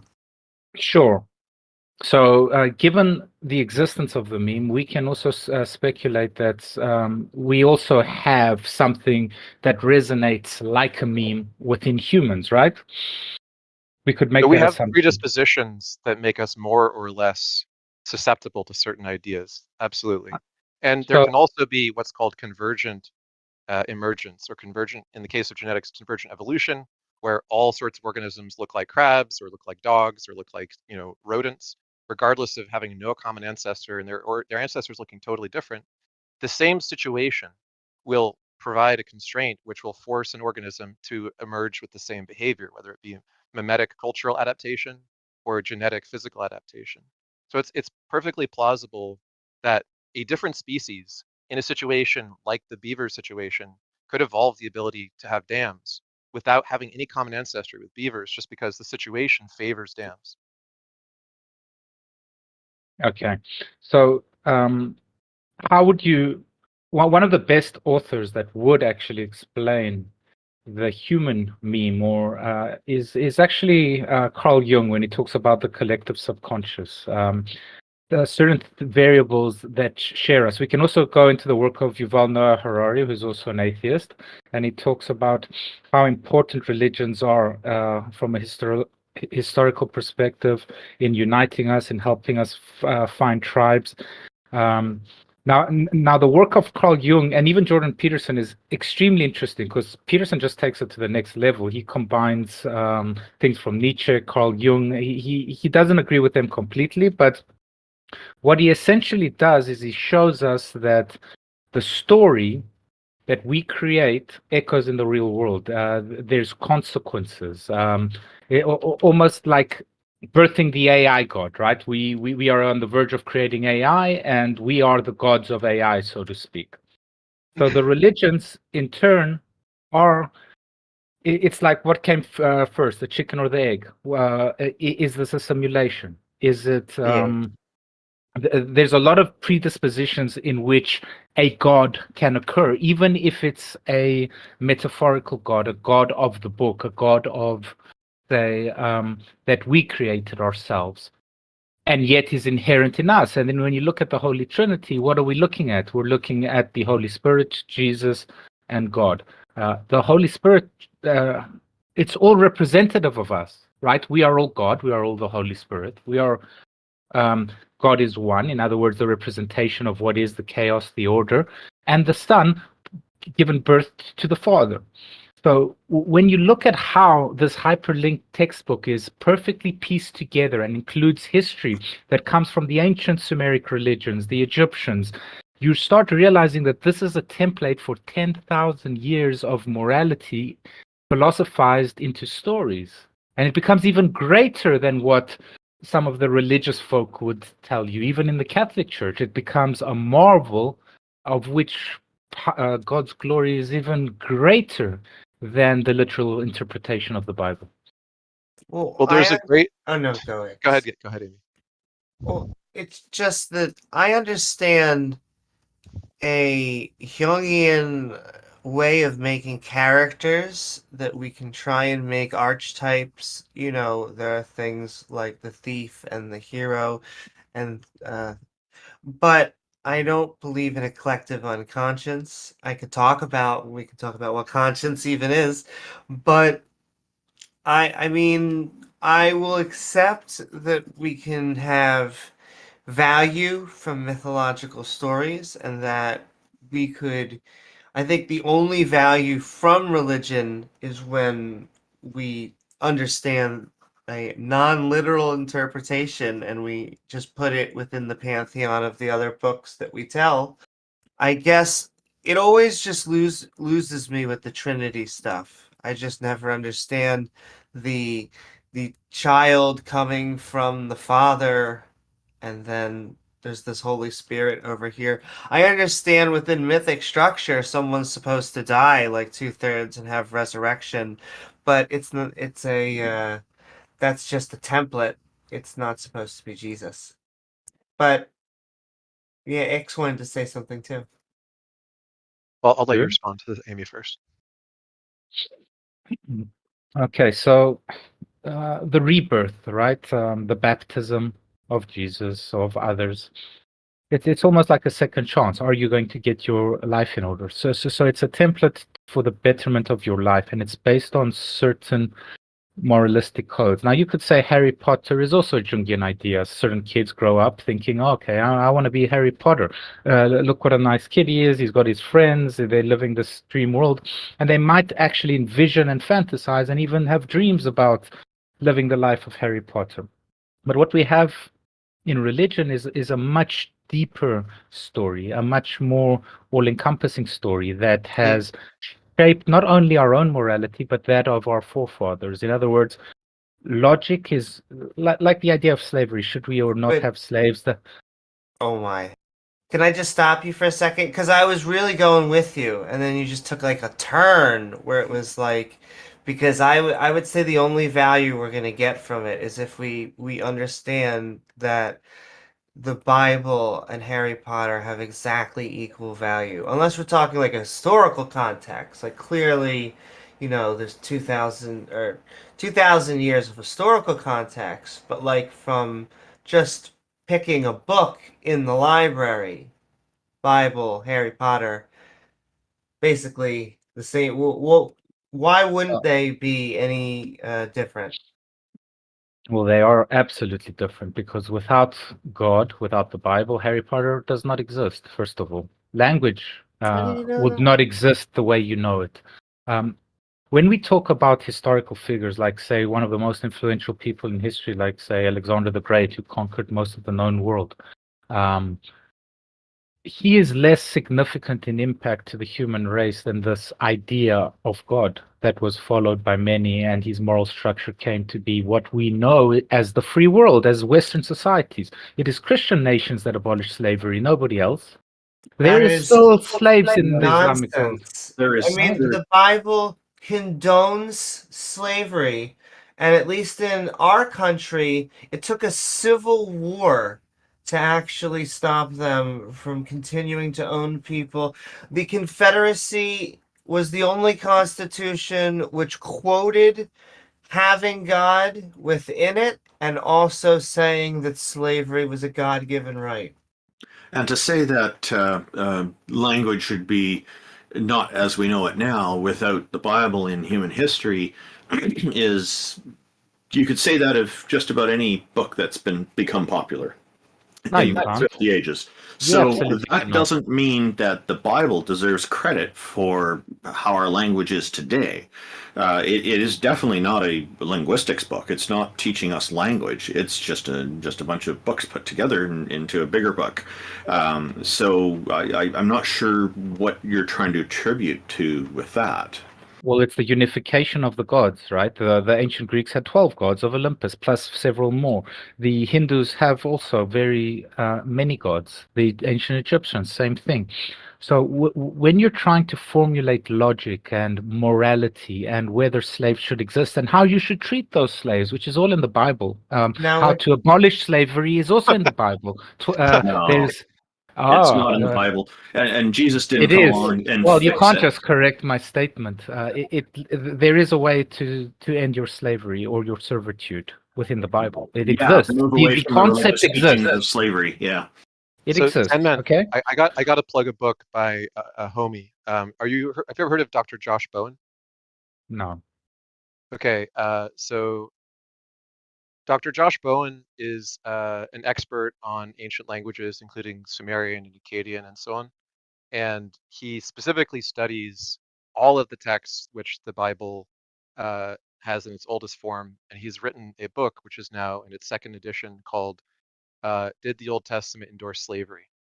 It goes very extensively through the actual context of ancient Near Eastern legal codes that existed at the time of the Old Testament's introduction and shows similarities and differences between it and all the others around it, and shows that it definitely does endorse chattel slavery, which is owning people's children's children in perpetuity as slaves, which you can beat violently and do any number of things to and still own them in perpetuity, unless you cause such egregious harm that they lose an eye or don't get up after 3 days. So the problem with saying that Christianity, like and God liberated the world from slavery while also giving a very like sort of equivalent to everybody else's how to take care of your slaves handbook is absurd. I highly recommend you read the book. It's called Did the Old So, Testament Endorse Slavery by Dr. Josh Bowen. so And of there's a new course the audiobook of the second Of edition. course, the Old Testament condones slavery. That's like you don't really need to do much research to come to that conclusion, or write a book for that matter. But I'm sure he had a fruitful use of his time, stating the obvious. What the Bible does provide is a way out. The idea, the notion, because before you would kill your enemies and then you would make use of them. The concept of not having a slave is a revolutionary idea, and it wait, was taken through a revolution in some countries, and in other countries it still exists to this day, and people say nothing. when and how? So run it through for me. How do you stop being a slave?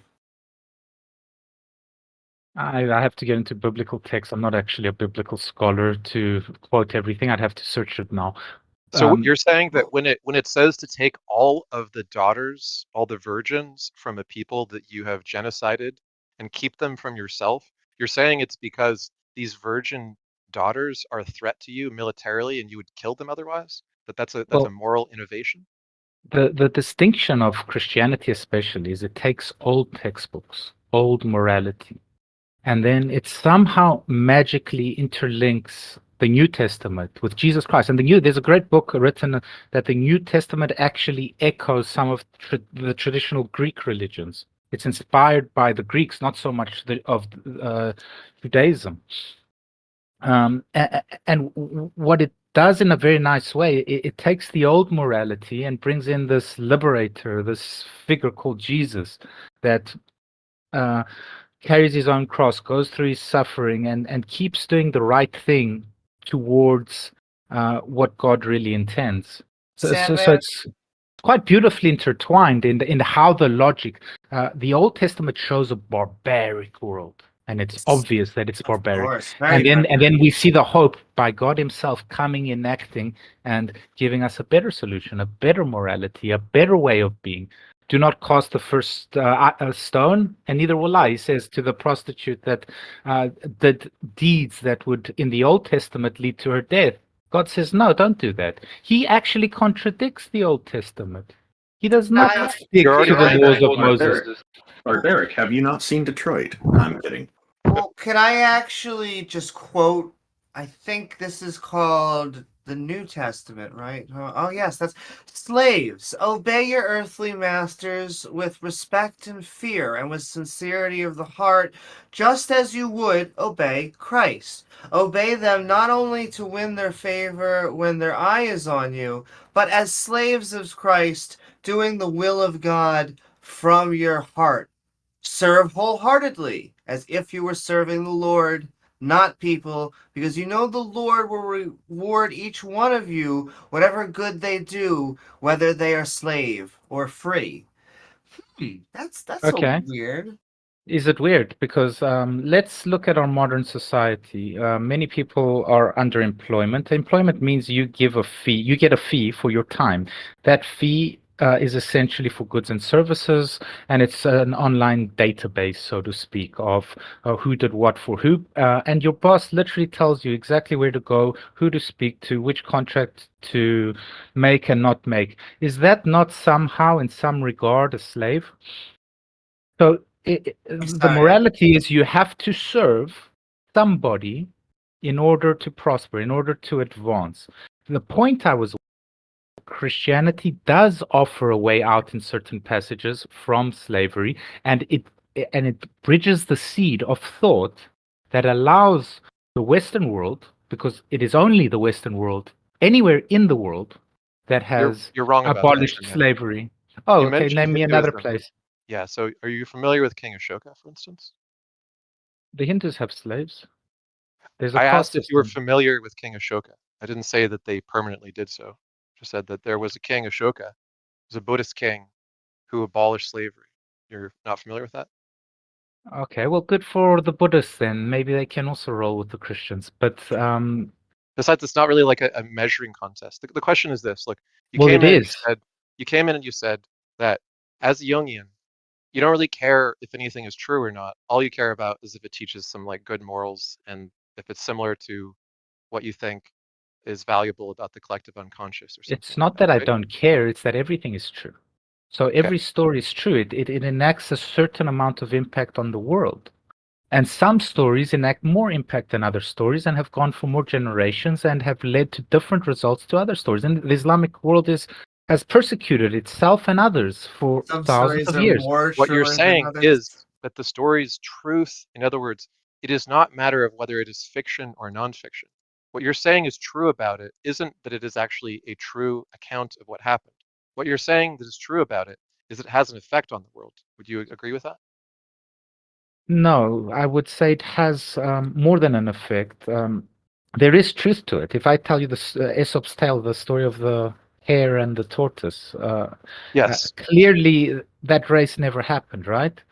However, the morality, what the hare represents and what the turtle represents, is very real contextually. These are real But that's things. not a true story. It's a moral of a story that can be ascertained from a false story, but it is fiction. So you keep admitting that it's fiction while like denying that you're admitting that it's fiction. It's fiction. And Now, whether or not we can derive morals from it is a separate question. So as to all these origins of the religion being derived from other religions and being historical evolution of text and literary synthesis, you don't disagree with that. In fact, you've presented evidence that you do agree with it. All you're saying is you think that there are good morals that can be found within many religions. Not can be found. They have developed good morals. So like it's real, just like Okay, so the tortoise let and me the just hare is let me real. just get this clear. So you think it is the case that all the morals in religions are good?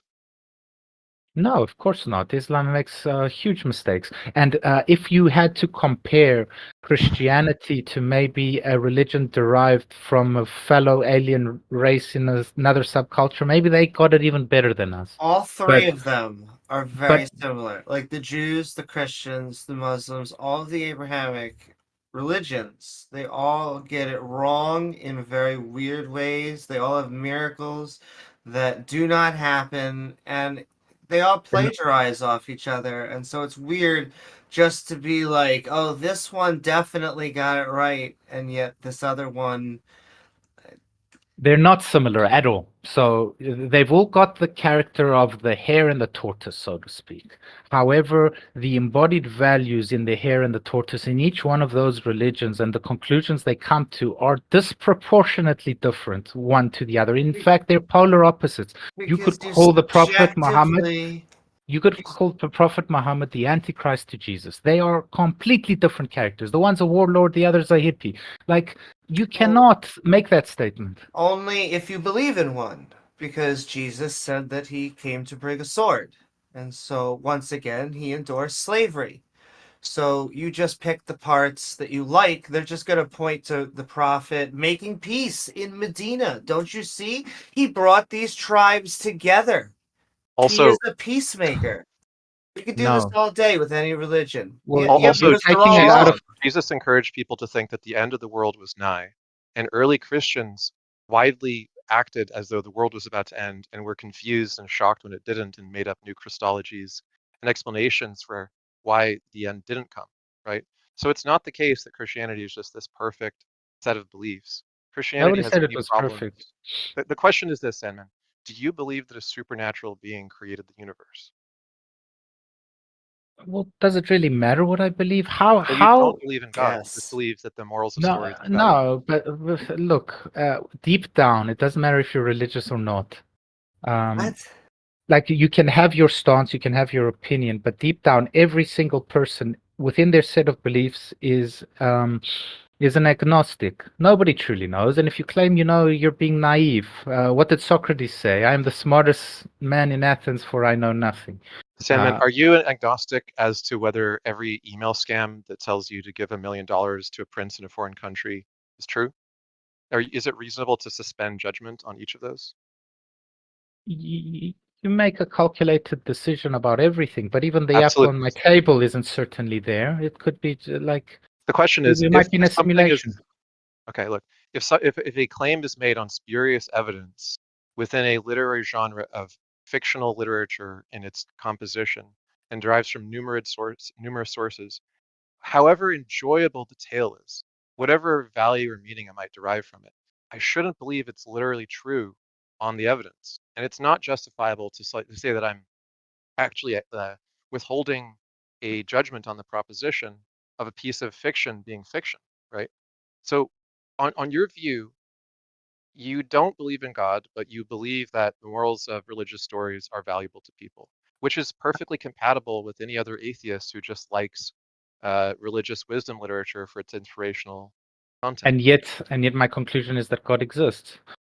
Because of the dialectical argument I'm making. There's a great discussion. I'm sure you're a fan of the Four This is not an Horsemen. argument for God existing. You haven't made an argument for God existing. To do So that, you would have to present evidence that justifies the conclusion, which you haven't done. Dan Dennett has a great disagreement with Sam Harris over free will. Now, essentially, Dennett agrees with Sam Harris that free will does not exist. Yet he rages at Sam Harris. No, free will does exist, and he gives all these dialectical sort of sidesteps in order to disprove Sam Harris. Why does he do that, do you think? Because I don't they're know why you're complex. changing the subject from giving evidence that God actually exists. No, because there is a consequence of free will not existing, of the perception of free will not existing, of not being accountable to anyone or anything, of just doing as you please without an ingrained collective subconscious of what is morally right and wrong. The atheists of today are they cannot find coherent moral values. These days, we don't know what sex we are, if we're male or female. Like the letter of reason disappears when you don't have a template that is greater than each human. But Sandman, we've always had definitions of gender. For example, they believe this god is a he, but it doesn't have XY chromosomes. It doesn't have male genitalia. And so, what we're just trying to push for is actually only the good stuff that you've been like the Jungian. I think Jungian, and then even more something like a Joseph, a hero's journey that we can actually push that you're seeing in Marvel and DC, a replacement, an alternative to religion, because the only real players on the game for morality are the skeptics, are the agnostics, the atheists, the people that go away from these theistic moralities, which ultimately always end up being a mafia boss mentality, which is I created you, I have the biggest weapon, and I could take you out. Yes. Well, Nietzsche, we can't ignore Nietzsche at this point because he writes in Thus Spoke Zarathustra of the Superman. What is to replace God? God, we have killed him. And he talks about the Ubermensch, the Superman, the ascended human. Okay, and a lot of people say they talk of this as a triumphant proclamation, right? As that God is dead, but in truth, he's warning us. He's saying, "Who is your Ubermensch?" Nietzsche basically predicted the rise of Hitler, the rise of Stalin. Today we have the World Economic Forum. We have things like BlackRock. We have institutions that are, through accelerationism, which is very dangerous, by the way, changing the realistic landscape to the point where people don't know their left from their right. I'm They still don't have. Sorry? sorry. I'm still waiting for you to present evidence that God exists. All you're talking about is reasons why you don't like secular morality. God exists because everything we've talked about is God. It's just a metaphor for your lived experience. Everything is God. So then you It's don't the order. believe in a supernatural creator of the universe. You believe in a metaphor for your lived experience, which I accused you of earlier, and you just confirmed it. Well, how can you make that claim? Maybe we're in a simulation. Maybe we do have a creator. Maybe an alien came down. Maybe there is a person that created us. Like, And maybe we who am should I? believe things only when we have justification for the belief. Indeed. But my whole argument was we don't need justification. It's irrelevant to the morality of the story. What? It seems like it's immoral to believe things that you don't have justification for the belief. I Seems think like I that took violates the ethics of belief with warrant. And if you I do took things without warrant, then you're essentially not just morally culpable because you don't seem to understand the problem with what you're doing. You're morally reckless, which is to say you're confused as to how dangerous what you're doing is. You're believing things without reason, and you don't even understand the harm that that can cause. I'm giving you the reason, the procurement of our ethics. Again, Yuval Noah Harari describes how we ended up an atheist, by the way, and one of the most acclaimed historians has Logic, written reason. how. Huh? Logic, reason. Yeah, well, he talks about how we get along in large numbers and the importance of religion, and he dabbles on into AI and how that's going to replace it. And I'm like, oh my God, this guy's calling for Terminator 2 and the Matrix to fall upon us. But nevertheless, he can still acknowledge how we got to the world wars. And you can only have a world war if large amounts of people actually get along. Before the world wars, before these big events, these big cataclysmic events, we had little wars. We had families killing each other. We had tribes killing each other. We had jealousy. We to larger degrees. This So there fictive is a kinship is a very valuable thing, and it has come from many different sources, including civic responsibility and caring for one's fellows, right? The question is, why should we believe that a supernatural being exists. You haven't presented any evidence. And when asked to do that, you just said, why not? Right? All you course. cited is you like the stories that talk about it existing because of their moral, like, and instructive value. And that's just not an argument for them being literally true. Nothing you've said has justified believing anything is literally true. You even Do you began by believe? saying that it didn't matter to you if it was literally true. Do you believe in Western law? In Western law, Sorry, believe in the law? Yeah. I Do you follow the believe law. it? I don't Also- believe it.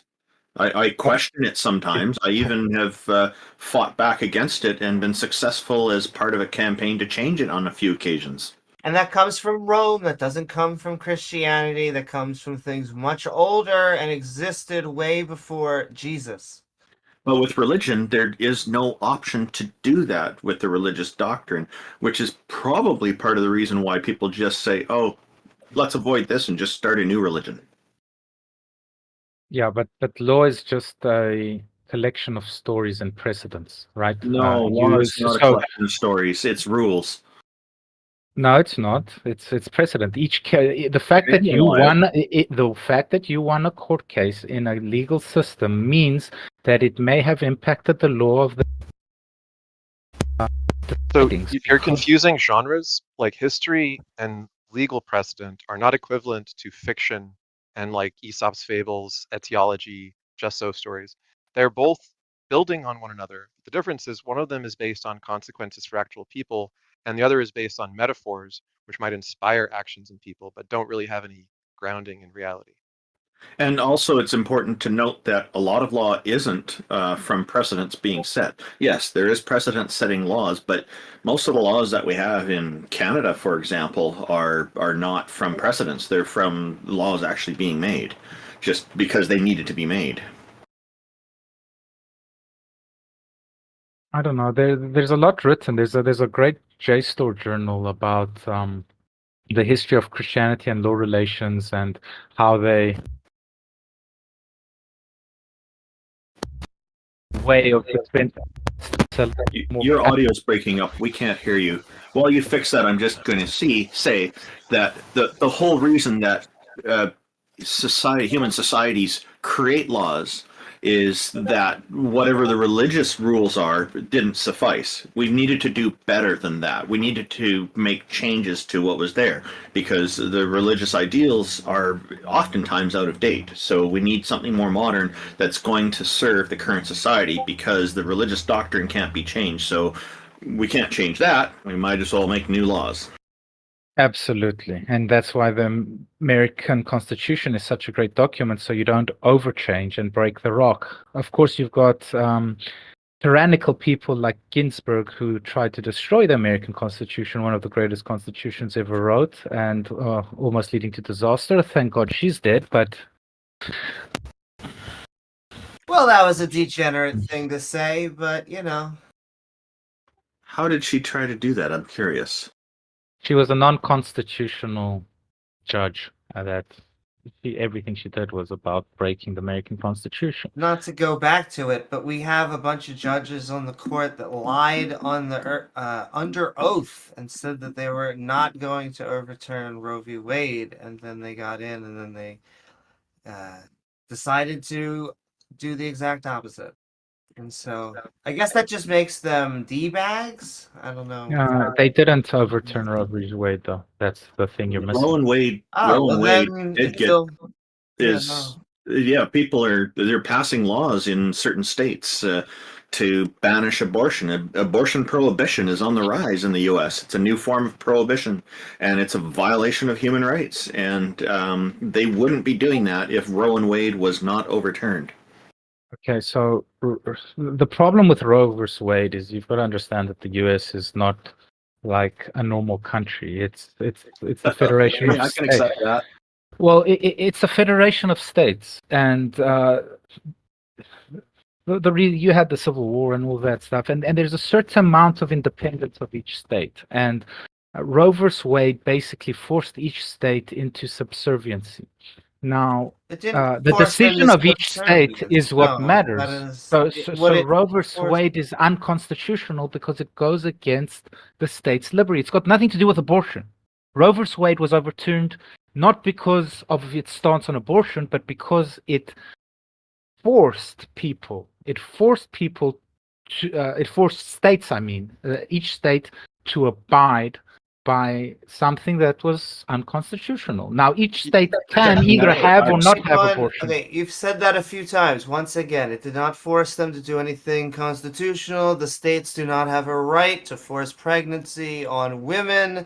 That is just subjective feelings being pushed. They lied under oath. They should be committed to perjury, but that's not how our system works. So it has been going in each and every state. Each and every state so far, abortion laws have passed unanimously, overwhelmingly, because that is where the country is. And so I am looking forward, hopefully, to the 2024 election, just because I think this is going to push back on them. I'll let you say something very quickly, maybe, Sandman, but we have to go back on topic. The only reason I normally bring it up is because I think that it's something that I just think God is just, if he existed, would be the biggest abortionist. I just want one quick thing. Like if people are not allowed to get abortions, they're being forced to be pregnant. Is what's being there. They're forced to continue to incubate a human fetus against their will, against their human right to bodily autonomy, and that is a form of human slavery. So slavery's coming back if abortion gets prohibited. Okay, or murder. But this is a No, I didn't say anything about murder. I didn't say anything about murder. I don't know why you're throwing that in. No, I said about murder, so you're killing a fetus, right? No. There's a lot of arguments here. Person's body. No. The fetus is part of the pregnant person's body, and they have a right to have that removed from their body if they don't consent to continue to be an incubator. So that's not murder.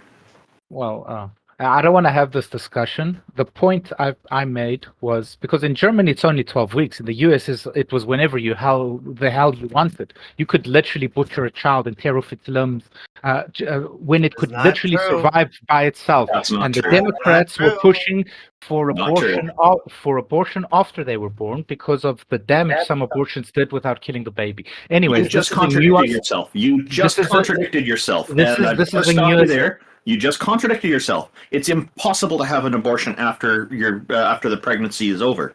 An abortion only operates on the pregnancy. So whatever you're saying is just utter incoherent nonsense. There's also long-term abortion or late-term abortions do not happen unless someone is going to die. And so, no, that's not how it works. They're dangerous to the human body, actually. I come from a Yes, they're dangerous. I come from a family going to die. Do you understand what going to die means?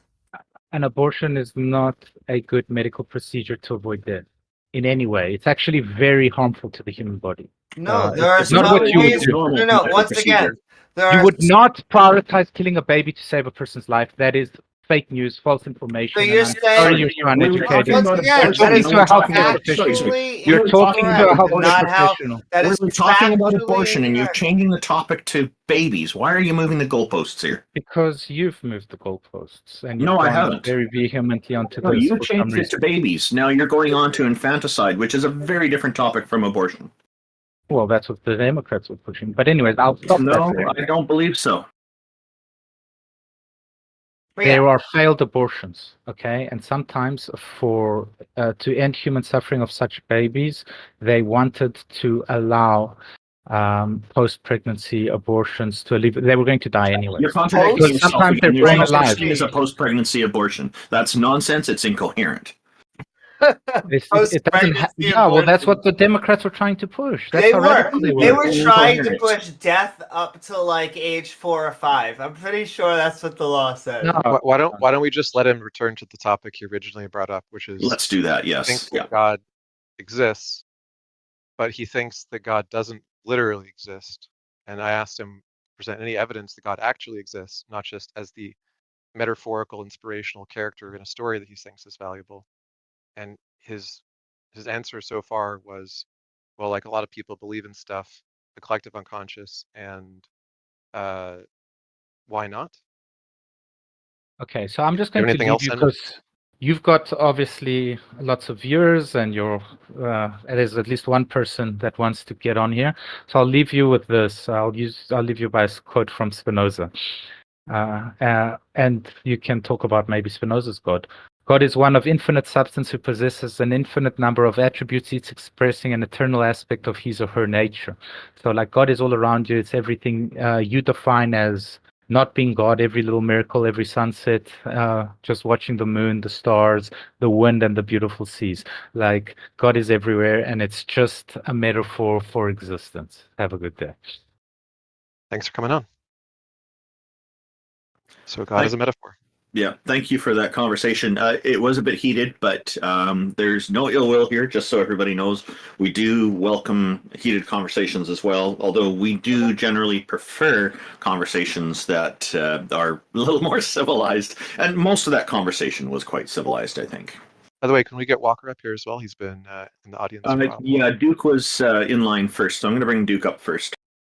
Well, Walker could join our panel, I don't know if you remember, but Walker's a former member of the Clergy Project, the evangelical. Hello, Duke. How are you? Okay, I'll send you a message offline. Hello, Duke. Welcome. Thank you for joining us. Yeah, you guys can hear me all right? Yes, sir. Your voice is coming through nice and clear. What's on your mind today? Well, I wanted to talk about idealism and emergent properties. And I'm pretty new to idealism, so I don't know if this is like a straw man or anything like that. Are you trying to argue for a god or against it, or against it? Yeah, it's actually a question for T-Jump, actually. T-Jump's not at the microphone right now, but we can talk about it. It's fine. Okay, so I guess you're what I was going to say is it seems like the argument from idealists is that the mind or the consciousness can't be produced by material because like you can't get a thought from from an atom and you can only get I think the materialist argument is that through emergent properties you can get consciousness. Can I actually make a comment, which would be I am very anti idealism because I very much believe, and I think all of the evidence points to thoughts being emergent of a conscious mind coming from a brain. And I think that the only separation that we have is that the systems are hierarched under the body. And so, while dualists may have some sort of separation or even something extra, I believe there's only, if we were to create the parts necessary, we should be able to create other conscious beings, just like there are now. Right, and with idealism, the argument is that consciousness, by definition, is not material. So you can never get consciousness through material means, even if you have some sort of emergent properties. Like you can have whether we should emergent accept their properties definition or not is the question, though, right? So, right. like, neuroscientists generally don't accept the idealist definition of consciousness, right? And the whole idea of qualia smuggles in a lot of like poorly justified claims about privacy, for instance, when we can already deduce the content of people's inner thoughts with MRI, fMRI, and EEG combined signal data. It's like 80-ish% accuracy of the words you're thinking in your head silently to yourself as you think them. We can do the same with your visual field. So most of the claims that have been made about consciousness being in a sort of mystical Platonic theater of the mind Cartesian theater of the mind, they don't really work anymore. And so the other claim is that there's no explanation for how consciousness can arise from matter.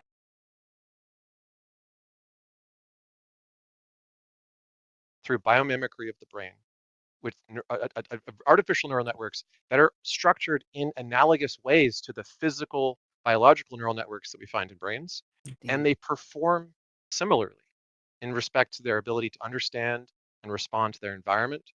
And what we think consciousness is, by almost everyone's definition, includes some notion of sense experience and awareness of being conscious. That's like what the word means to almost every definition of it.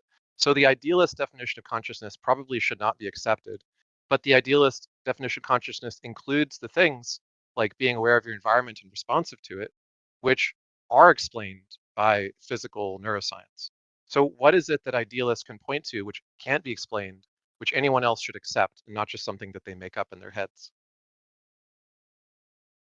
Yeah, it's another thing is I want to bring up is obviously consciousness or self-awareness is not the only way to determine consciousness, even by their own standards, because I think you and I are conscious without experiencing our thoughts. Well, can I tell you? I'll give my once anecdote that I say once a podcast because I feel like they never take consciousness seriously as a medical term until their consciousness is messed up. And so when we're dealing with consciousness, someone either losing it or having it, there are very clear defined medical terms of alertness. And we have tests to tell whether someone is conscious or not. And so it just makes it, I don't know, makes it very odd for me that they want to add either some sort of supernatural force or some sort of secret force, some ghost in the machine. Right, which is why, to me, it kind of, I want to be careful not to like strawman the worldview, but it kind of seems kind of incoherent. I agree. Like, if consciousness can't be determined by just your self-awareness, if you can determine that somebody else is conscious without experiencing their thoughts, then there, I mean, even if you're not talking about materialism, I mean, wouldn't it follow that, well, not necessarily follow, but wouldn't they need emergent properties that are immaterial to produce consciousness? No, the idea is just that it's a product of not that there's a different immaterial emergent property of the brain, right? So look, if I arrange neurons such that in response to the stimuli of their environment, they form a coherent model of that environment, which can predict that environment in its future state and predict what the consequences of any actions they take upon the environment will be, and then select the kind of intention for the environment that the organism finds favorable, and then enacts that. We would call that an agent generally, right? Right, yeah. Now, if the agent is artificial or biological, uh, doesn't seem to make any difference to any of the things I just described. And the arrangement of the neurons can be almost the same, which is to say you could have biological brain neurons in the same number of layers as the neocortex. In the artificial version with the same number of layers, the artificial neurons and the biological neurons can perform almost identically in their inputs and outputs.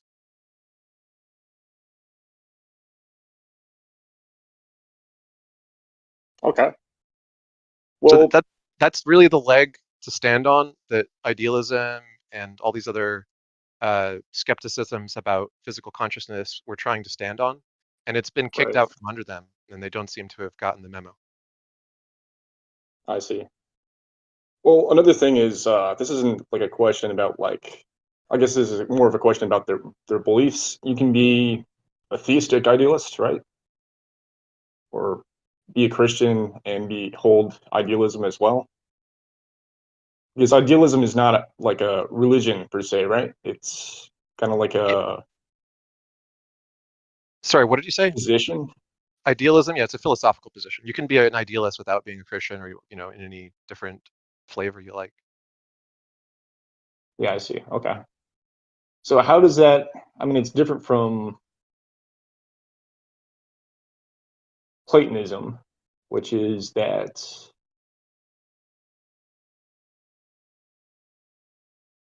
trying to describe it. That what the laws of logic are actual uh, like objects, kind of like that. Yeah, like you want to find a Christian idealist to read, check out George Berkeley, Fichte, Schelling, Hegel, and Whitehead, all well-known Christian idealists. I Um, see. Okay. in a form. I mean, some of their idealisms vary quite a lot. This is the problem with idealism, right? Is because it's so unclear what they actually mean, and because it's so sort of made up on the spot how they explain and justify it. There's many kinds of idealism as there are like, well, not quite as many, but there are many kinds of idealism similar to there being many schisms of Christianity. I think nothing can compete with the number of schisms of Christianity, but idealism is doing its best to try. I see. All right. Well, thanks for the info. Yeah, thanks for coming on. Thank you, Duke. Thank you very much. Walker, welcome. Thank you for joining us. How are you today? I'm all right. I was highly frustrated. I wanted to talk to the Sandman dude. Oh, is it let me guess, about Dr. Jordan Peterson? Yes, I enjoy debating members of his fart sniffing club and just trying to figure out exactly how they justify not having any legs to stand on in their worldview. Yeah, I assume you were doing that because he was bringing up the Jung stuff, and Peterson is the sort of like pop Jungian of our era. Yeah, which is also a very painful topic for me because in the very beginning I met Peterson as a sociologist, and in his field, when he stays in his lane, he's actually quite good in many things. But when he thinks that he can start delving into areas outside his specialty, it is patently absurd. His understanding of theology, I think, was handed down from Dennis Prager and other nonsense thinkers, and just it's absolutely ridiculous that he gets. I would like to caution a little bit on that. Like, he's good, I think, with when he's doing a presentation. He in his own lane, of course, but and even probably some other areas if he's researched it well. But when he's in a situation where he's getting asked unscripted questions and under pressure on the spotlight, he seems to get some of the statistics mixed up. So that's what people have been reporting, and I think that happens to a lot of people. I'm just trying to be fair here. Oh, I'd agree that he probably misspeaks from time to time, but one of the best ways of not misspeaking on a subject you don't know anything about is to say nothing. To be humble. To actually admit that you don't know what you're talking about and you're just sort of spitballing as you go along. Sometimes you have fantastic conversations that way. Yeah, exactly.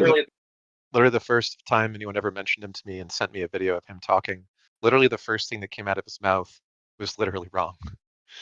It was, and you can find this if you look for it. It was a thing that he's repeated many times, where he says, "Well, you can't give money to poor people because they're just going to spend it on drugs." I had some clinical patients that were drug addicts, and they spent their money on drugs. So it's just a mistake to think that giving money will ever help poor people. It's like, dude, there's at the time that he said this, if you were just like casually familiar with the literature on actual interventions and experiments with like helping poor people and what is or isn't found to have efficacy, one of the big surprises, despite people's prejudices that they're just going to spend it on drugs or whatever, was that on average, as a group, not just like the anecdotes that he was relying on from his clinical experience, one of the most successful interventions of all is literally just cash, and that as a group, when given just cash and not like handheld about how to spend it, when it's in a sufficient quantity that it's more than enough to just buy a fix worth of drugs, and they actually get a stipend, they get housing, they get education, they upgrade their job because they can afford to be off work for a time long enough to actually look for the job they're qualified for, and is dramatically successful and considered the benchmark for all interventions to alleviate poverty, to try to beat the cash benchmark, which is like the baseline. And he's literally just saying the opposite of the truth, because you can tell he did no research. Like he literally hasn't even Googled the question, how effective is giving money to poor people? Because he thinks that his two anecdotes from his clinical patients spending it on drugs is evidence of how the whole world works. It's pretty embarrassing that he's willing to just kind of spitball answers to things that are so Zero effort. And that's why it was funny. The second thing that I found when I Googled for him was a summary of Jordan Peterson as a dumb person's idea of what a smart person is. No offense to anyone who Yes. likes Jordan Peterson. Well, it also, there's even more recent data that we can go to. During COVID, there was a certain monetary supports given to people, and childhood poverty dropped to nearly zero. And then it wasn't until those provisions were removed by the government that childhood poverty came back. So And it's Sandman's back. cool. Do you want to talk to him? Absolutely. Randolph, do we want to bring him up? Yeah, I'm going to bring Sandman back. And just before I do, there's one thing that I really strongly disagree with Dr. Peterson on. He said publicly in a conversation with Matt Dillahunty when they were in Canada a few years ago, hosted by Travis Pangburn again. He said that atheists are all Christians and then we just don't know it. And then when asked by, I think it was Matt who asked him if he's what he thinks a real atheist would be like, and his response was something along the lines of he'd be like Raskolnikov from the Crime and Punishment book, and they'd be going around murdering people. So I've offered him to debate on this topic numerous times, but there's never any response. I always assume it's just because he's probably overwhelmed with being famous, but yeah, it's one topic that I dislike about the things that he says, and that's a point for me that I really want to confront him on and get him to kind of either clarify it or correct himself, So It's one of the detriments of having such a flimsy definition of truth is that you can just make up whatever you want and then claim it's truer than true. Yep. So this is an unusual situation. We are bringing up a second guest here, Sandman. Welcome back. And I think Walker wanted to discuss with you differences of views on Dr. Jordan Peterson. The first thing he brought up to criticize the honorary professor from Harvard as subpar. University of Toronto. He's taught at Harvard. But anyways, moving on. Let's be clear. The first thing you brought was about giving free money to disenfranchised youth. And you claim that everything that Jordan Peterson says is for intellectual deviants. In other words, people without intellectual capacity. So let's bring up one of the most well-known landmark studies about giving a youth group social grants and having precarious results. Do you know the name of the study? Because So he every didn't isolate it to youth. He said poor people in general. No, but he wants to talk about youth groups, so he's going to latch on to something that wasn't mentioned to support his argument. Go ahead, Sandman. Please strawman me as best you can, please. So you're aware of the study I'm talking about, where they gave funds to the youth group, and the others, they left them in an underprivileged society with absolutely nothing. And the group they gave support to did worse in all metrics, in terms of suicide, alcoholism, how much they earn. So literally, the government took a group of young delinquents, put them together, paid for them like a lot of money to raise their standard, and that group became less from the disenfranchised youth in which the government did not. Are you aware of this study? Because even people that hold your left-wing views are aware of this study. This is a landmark study. So do you want me to My mention it to you? left-wing views are consistent with Milton Friedman, who is the originator of the idea of universal basic income, by the way. Not a left-wing person by any chance, or by Okay. any stretch of the imagination. But the study that I just posted, which is a broad study about all people in the case of homelessness, for instance, given large cash transfers that are sufficient to actually change their circumstances, that it dramatically improved their conditions better than other interventions had been done. And this is Okay, actually so from Vancouver, which is a place I'm familiar with. there's no effective study that can be cited that is not a longitudinal study. It has to be longitudinal, because otherwise we cannot track the results of how the lives of the people that were given these grants.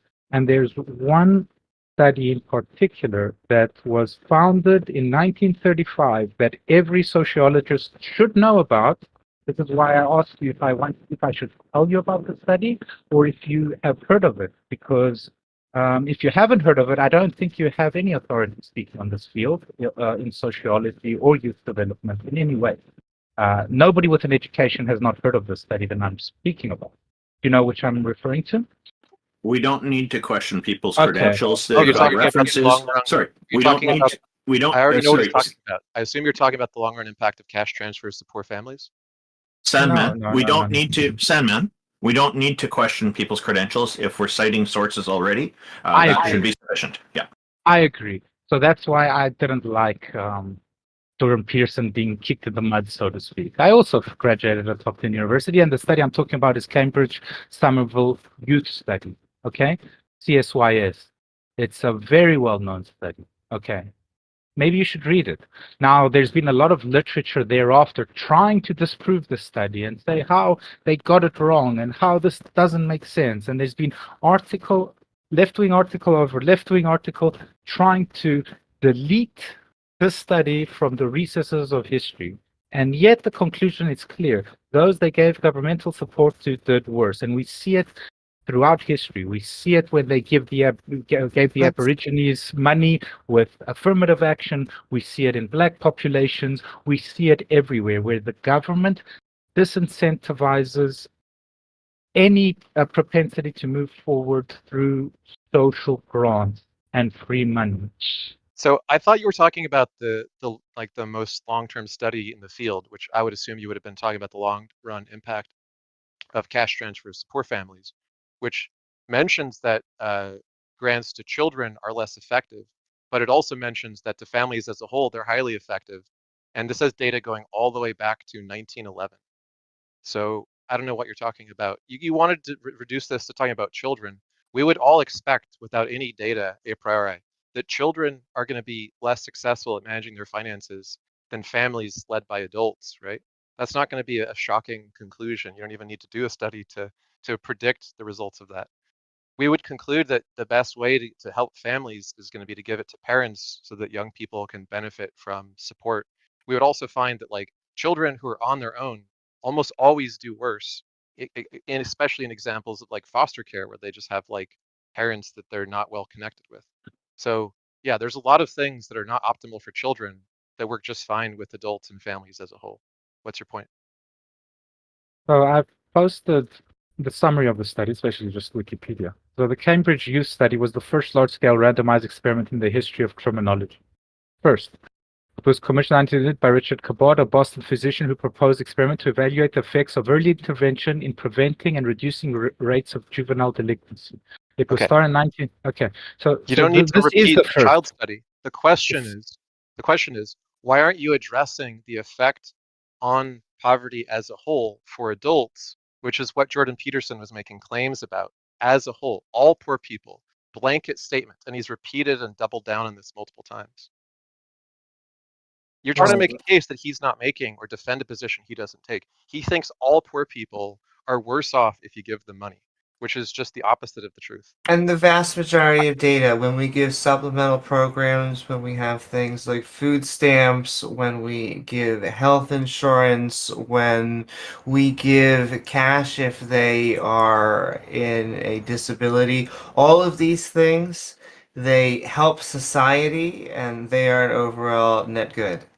So Okay. here's from the actual wide scale study. We conclude cash transfers to poor families during the first part of the 20th century ameliorated early life conditions enough to improve both medium and long-term outcomes of boys growing up in poverty.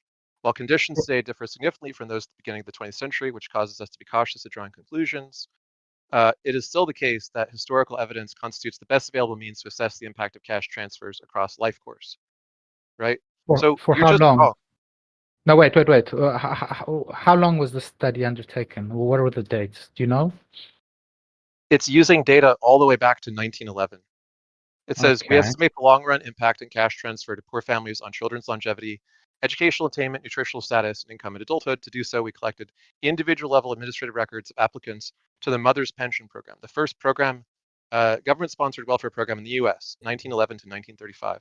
Match them to census, World War II, and death records. Male children of accepted applicants lived 1 year longer than those of rejected mothers. They also obtained 1/3 more years of schooling and were less likely to be underweight and had higher income in adulthood than children of rejected mothers. In other Did you words, say all pension?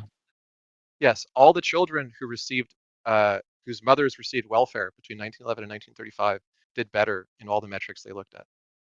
Okay, but you said pension, right? Yes, it was literally the first welfare program in the United States. Pension isn't a welfare program. What are you arguing? It's a semantic label. They earned that money. They were government employees. Look, if we look at the Cambridge Somerville Youth Study, it's a study of 506 boys. Okay, What you're arguing about is literally meaningless. You're just no. arguing about whether they Well, earned you it or can't not. you can't cite some information and then say the other studies are It meaningless. was not. So it was not whether they earned it. It was a needs-based program. Needs-based. They Okay. used the word pension because the word welfare didn't really exist yet, because it was the first such program in the U.S.'s history. The point is, look, you're defending a point that Peterson didn't make, which is irrelevant, which is just that like children do worse with money than adults. We would expect that. Their brains are not fully developed. They have like problems with risk taking and judgment that don't really go away until they're in their mid-20s. We know that. What we have found, though, is that when you give money to adults, it's overwhelmingly successful, and it's the most successful intervention compared to most interventions, and it's the benchmark for other interventions to beat. Okay, so if we look into the Heathen Hangout chat, you will see here the basically hierarchy of evidence. Systematic reviews is top, number 2 is randomized control trials. If we go then again to the Cambridge Youth Study, this is a longitudinal study of 506 boys, 5 to 13-year-olds who lived in youth facilities in eastern Massachusetts, were selected and matched carefully into either treatment group or control group. The Okay, you're boys not in the addressing what I'm treatment saying, but I were want you to assigned. walk I'm through almost done. 1936. You just haven't addressed the issue of like adults as a whole. and Over poverty as a whole. 75 years. It's tracked their If you whole want to talk to lives. Walker about the Jungian stuff, I think that's probably going to be more interesting. But I don't think you've presented anything that addresses poverty in adults and whether money Okay, alleviates it. but no, well, I have, because the counselor, the one group received academic tutoring, medical, and psychiatric attentions, and referrals to YMCA, Boy Scouts, summer camps, and community It programs. only The other included boys youth. were given nothing, and they outperformed the boys that were funded by And the the state. study And I'll only tell you includes why. youth. Completely irrelevant. I can't Oh! believe that you're bringing in such a useless topic. And what's interesting is Amy goes, wow, 1935, as if it's like a bad body of evidence, because it's outdated. It's It completely is- irrelevant body of evidence. We're not talking about children. You are. You keep trying to bring in children because you think you have a gotcha. But But- that's not what's being discussed. But You've that is said- my point. You've strawmanned the entire discussion. And Well, that this is is what my Peterson point point. is- But Look, that the is point my is that point. Jordan It is Peterson's outdated. Is that there's a lot of new data that happened in the past, almost literally 100 years. Yes, we Also, shouldn't the give point money is to, that Jordan to adults. Peterson didn't cite anything. He cited did. anecdotal evidence from his patients. No, he cited the Cambridge Somerville Youth Study many times, and if you're going to give governments to grants to anyone, who better than to children? Okay, Adults this that is- know how to spend the money. That's who's better. The fact that you can't figure that out is very annoying. So do you have something that you want to talk to Sandman about with regards to Jordan Peterson, Walker? Because I am questioning my will to live currently. I mean, it's All right. easy to attack someone. You were mentioning Jungian archetypes as though that was relevant to the discussion, because we weren't discussing things as metaphor. We were talking about the damaged form of religion, the form that religion takes when people take it seriously, not when they treat it in such an aspect that like I was once a Christian. I would never have called Peterson a Christian, or anyone who thought like him or acted like him a Christian. They would have been, by definition, the ones that the Bible claims are manifest by faith of mouth, but not through acts. You know, are not proving true to the power of Scripture, that sort of thing. And so, why are you keying up? As long as I have my button pushed down, I'm not going to be able to hear you, by the way. So I was very curious to know why anyone would want to go down the path that 100 years ago would have been labeled a heretic, or 1,000 years ago would have gotten you killed, because there is either a concern that our beliefs map to reality or they don't. And if you're simply saying that a social construct maps to a social group, that is irrelevant. It doesn't add anything to the context of whether or not it should map to the group. Maybe it does. There's got to be a discussion involved in how does white supremacy emerge? Like, that's a good discussion. How does that emerge out of a social group? But should it map to the society? That's the discussion you're skipping by saying that, well, look at all these good things that are found in the Bible. What uniquely good thing is found in Scripture that can't be found anywhere else? Anything, name it. Many things, and Okay, good. Name one. Yeah, it's got an ability to give something to people of different IQ levels, of different intellectual capabilities. The ability for me to be able to zoom out and see the entire picture, as Peterson does, actually, as Carl Jung does not preclude of the benefits that somebody who has less critical thinking and can't tell right from wrong. As we've seen mob mentality throughout history. We've seen the rise of the Nazis. And yes, even the Nazis had belt buckles that said Gott mit uns, God is with us, right? Because they used a subverted change, a Protestant type of weird thing to justify their belief system. However, it was immoral, and it went against the actual writings completely. What did Jesus say was the greatest commandment? Huh? What did Jesus himself say was the greatest commandment? When a scholar of the law approached Jesus and asked him, of all of the laws of Moses, which is the greatest? He said two of them. Which was the first one he said? Probably submit to God, I guess. Okay. Do you think submit to God leads to good in the world? It's a way to understand that you can't change. What is the first pillar of Islam? Probably submit to God. And yet you have just said that they were diametrically opposed. That it was the Antichrist or anti-Christian. And yet they hold to the same first principle. And not the golden rule, not something that we can show is a natural development of societies that have to learn to live together, not something empathy-based that we can see is found in social creatures all across the earth. The idea that everything you have needs to be in submission to God, or else you're just not being a good person. Such that when Abraham is asked by God to kill his own child, of course that's moral. Of course that's something you should do. Because God asks you to kill a child, you should be able to kill a child, no problem.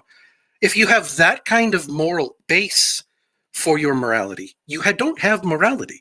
You have being an obedient dog, doing as you are told. Yeah, I call it henchman mentality. So, but that's how people are. If you look at people are obedient dogs. Did I just hear you correctly? So, if we look at the 5 personality traits, the big 5, which is the most efficacious psychology test, you will find that most people are very high in the trait of agreeableness.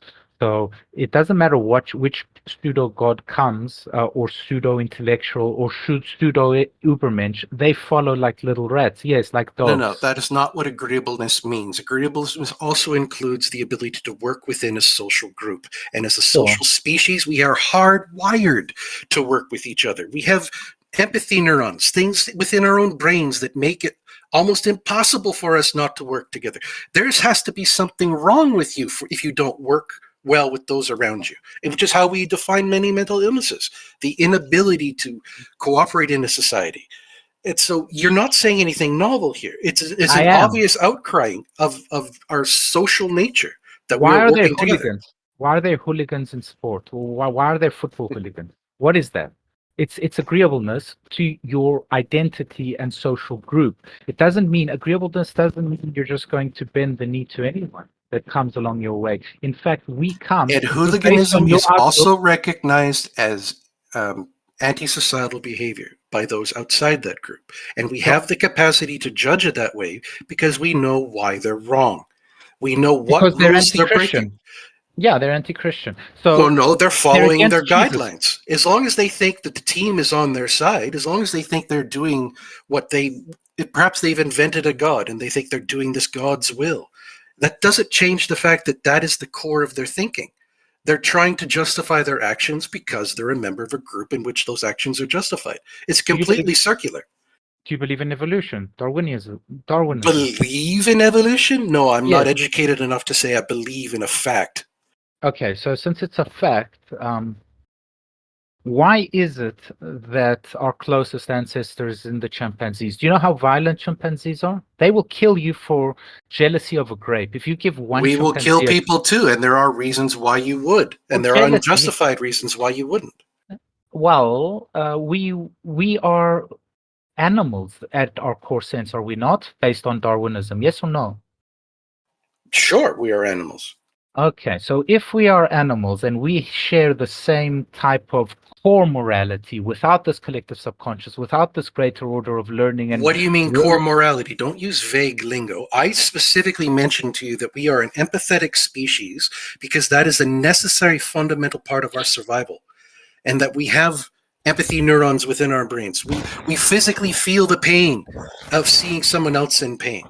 And when we don't, we label that behavior as deviant. We label that behavior as someone having something wrong with them. Were you not a witness to October 6th and the celebration that the Palestinian people did of Jews being repeatedly raped, tortured, their breasts cut off, fetuses cut out of their wombs? Were you not privy to that same human race? It sounds very religious to me. It sounds very Abrahamic to me. I don't see why I should be expecting anything less from such a debased moral position in the first place. It's also why we shouldn't look down on other apes, because we're always like, those stupid other animals not acting so sophisticated like us going to war. Well, this is why we went through colonialism, to civilize the other, so to speak. Colonialism was Oh my barbaric. That's the goodness. entire point. Is that if you've got a society that at its base core has something like Dunbar's number built into our psychology, where we maintain intimate connections with anywhere between 100 and 150 people. But then because our ancestors didn't really get into troops that were much bigger than that, we didn't learn how to expand that beyond the borders of our tribe. But it was not impossible for us to adopt greater and greater communities into our families, and to make our tribes grow and grow until it became a clan, and then finally it becomes a town or a community, and then that grows to a country. Because once you identify the key component, the act of empathy, the act of all for one and one for all, this kind of thing where I respect my life, and it is a fundamentally good thing for me to extend that concept to you. Because if you defend my life and I defend your life, we treat each other with that kind of equality, then our society flourishes. And we get more done by combining our efforts than we would ever independently. It's fundamentally part of why we are here, is that we learned how to work together. Okay, so the first great city of the Greeks, not the first, but the one that's known as the Golden Era, let's call it Athens, right? The Athenians. What is their city named after? One of their deities, I assume. Yes, Athena, the god of wisdom. It was almost named after Apollo. I mean, after Poseidon, actually. She won a certain moral victory through mythological stories. Very appealing. What are you getting at? Well, that's the root of democracy, is it not? A theological happenstance of a deity. They may have been the first ones to have attempted to establish the democracy, but the ideals of democracy come from an understanding of how you derive life, liberty, and the pursuit of happiness from the individual outward. And that is something that tribes have done since time immemorial, is recognizing that the individual survives if the group survives. So no, democracy may have been instantiated on a large scale from them, but it is definitely not an invention of theirs. Okay, so what about the Persians that predate the Greek strength? comes from I'm just land. a little unclear. Unless Sandman. you're attempting to say that our African ancestors didn't work together in harmony, you have no point to make. Yeah, I'm trying to see Okay. why Sandman just keeps bringing up societies, saying, "Well, look, they had a religion, therefore they couldn't have done Okay. X without religion." So, like, if we look at the African tribes, the Zulus killed millions, millions. Okay. You've got to understand that our natural state is not peace and agreeableness. It is war, killing. If you're a great farmer, or you have certain skills, it is not you who will be the flag bearer of the land. It is the warrior. Okay. And Our then natural state is to live in small collectives to the success of the collective, thereby bringing success to the individual. That is our but natural state. It is not but one with of war. War but comes in when you start having problems breaching Dunbar's number, where you have cliques form, where you have factions form, because you don't maintain that that intimate personal connection with your 150 closest connections. That's where the conflict begins. And that's where the discussion needs to start to occur. And well, how do you engage in politics? How do you engage in the societal application of ethics? That's something I wanted to mention before, because you mentioned how something about politics, you didn't define it very well. Politics is the public application of your individual ethics. That's why you can have a political party affiliation, because you think this party aligns more with how you feel. And someone else can have a different political party because that aligns more with how they feel. But if once you start removing the feeling from it, what are the ethics at the core of those political parties? What epistemology did you use to arrive the facts that then drive those ethics? There's a huge discussion to be had here about whether or not the politics should be even the level of analysis that we're having. do you Perhaps we believe in should be. America? I don't believe in America. I know America exists. What do you think believe means? Could you define your terms that you use, please? If America was No, obliterated no, off no, the no. map, Please define what you think these words you're using mean. Don't pull a Peterson on me. are you Actually for are you commit to for definitions. are you for or against America existing as What do you a think superpower? belief means? What does America spend most of its taxpayer dollars on? America as a concept was formated back in the Enlightenment, where the idea of life, liberty, and the pursuit of happiness was one of the largest intellectual enterprises engaged at the time. It is derived from an understanding of the ethics of reciprocity, the idea that I can't deny that I exist and that I am clearly a valuer giving value to my own existence. And I don't have the ability to measure your life against mine. So I'm extending, as a matter of civilization, the fact that if I hold myself as having value, I will regard you as having equal value. And I will not impact your capacity to spend your life, and you will not spend your life impacting my ability to spend my life. And that is how we'll define liberty, and why we should have maximal liberty, because we don't hold a limit to our own lives. And So we who have gave you your unlimited. liberty? It is an agreement between the two of us that if I value my life, I get to spend that life how I wish. And if you value your life, you get to spend your life how you wish. And the So who was only George conflict, Washington? and so the only conflict that's going to occur is when one of us devalues the liberty or the life of the other. You're That's where the missing the point. conflict's going to. No, I'm There not is missing the point. there You is think no another point that America. matters. There's no America without George Washington. There's no America with the Great Revolutionary War. There's no great America without the military.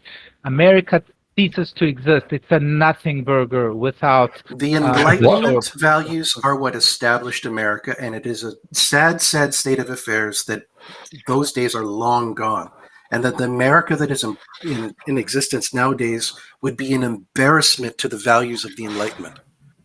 And then you refuse to acknowledge original sin. Well, why did you have to kill the British soldiers? Why couldn't you just let live and let live Original and get along? sin is What? fake news personified. I'm sorry. The ultimate cultural meme.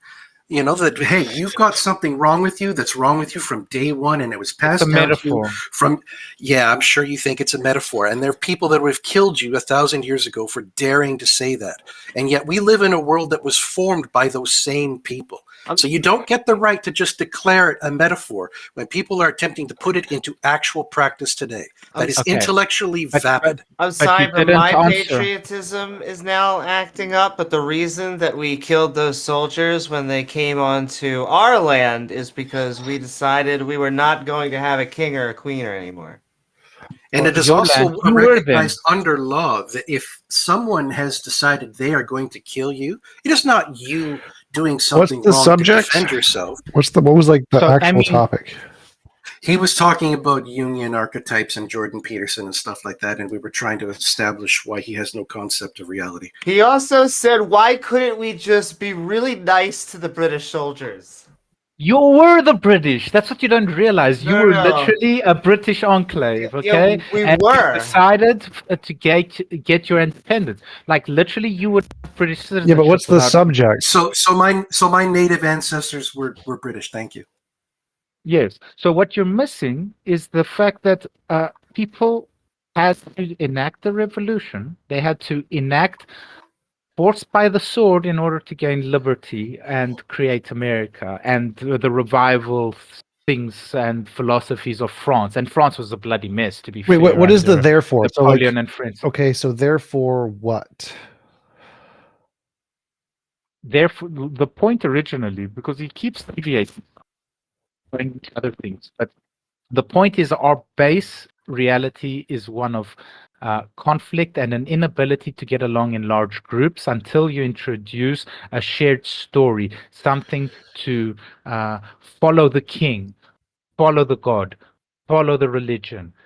You have to believe in something greater than yourself in order to get humans to work in large numbers in peace. And this is a sentiment shared by Yuval Noah Harari, which I've mentioned many times. Well, so that doesn't. He I'm writes not a quite brilliant following book. you. So like, there are lots of people who don't believe in anything but still obey the law because if they don't have to go to prison, and so there's no belief They all structure believe in required. something. There's no belief structure They required. all All you have to believe in do is say that I believe that that person will hurt me if I don't do X or whatever, and then you'll cooperate.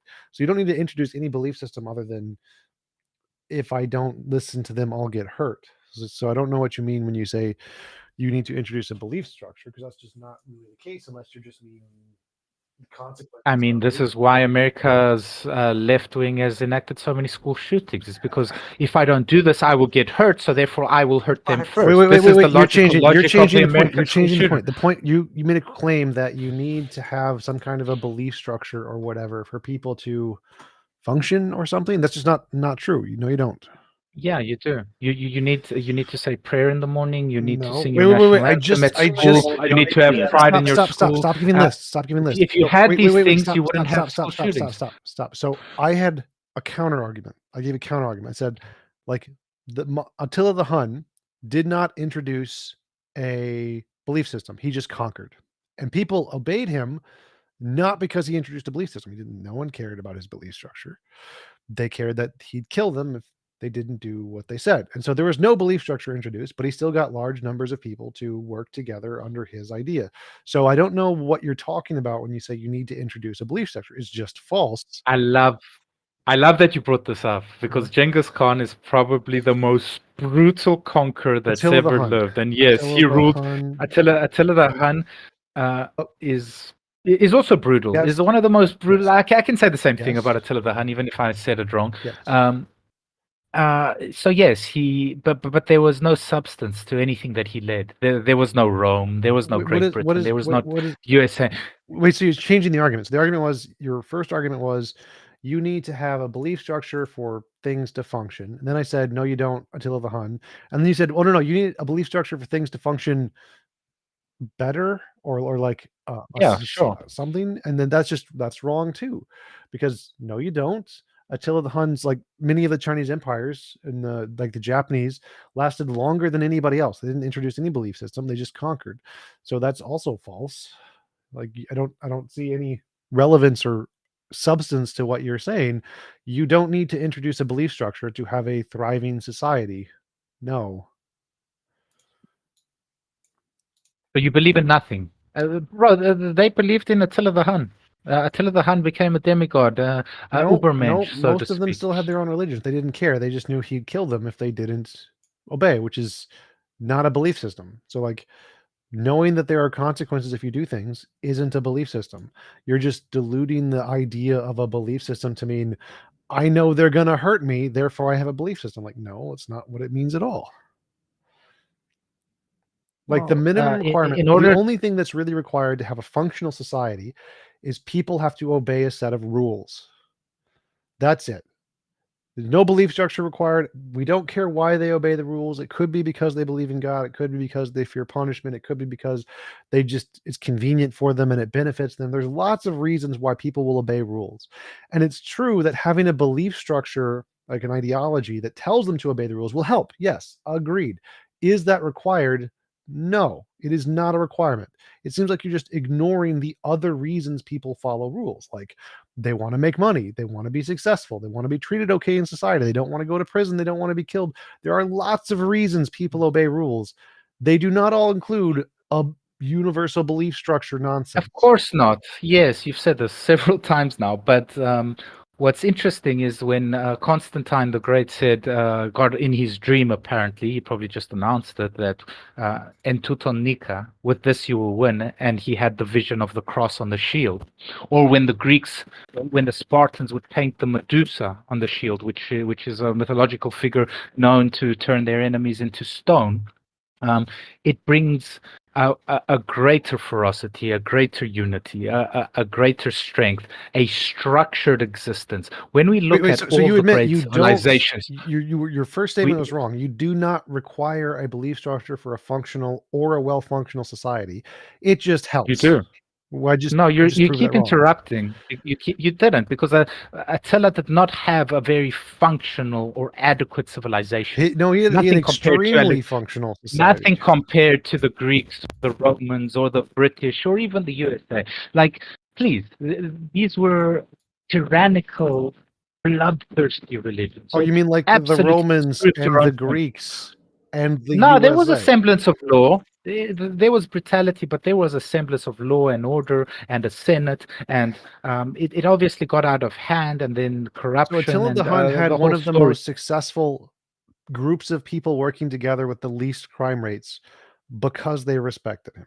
There was no ideology. He's one person. Yes, He's one person. When we talk of Rome, we talk about multiple kings and Yes. societies that lasted generations, and you're citing Attila the Hun. Fine, also Alexander the lasted Great was a generations. better version of Attila the Hun. What? But So- even Alexander, The who's better game and like naming different leaders and stuff aside, the original topic that you came on with, Sandman, was to say that you're a Jungian and that you believe that God stories don't need to be literally true, and so you believe in God because you think that it's like metaphorically true, because all you mean by God is a metaphor, right?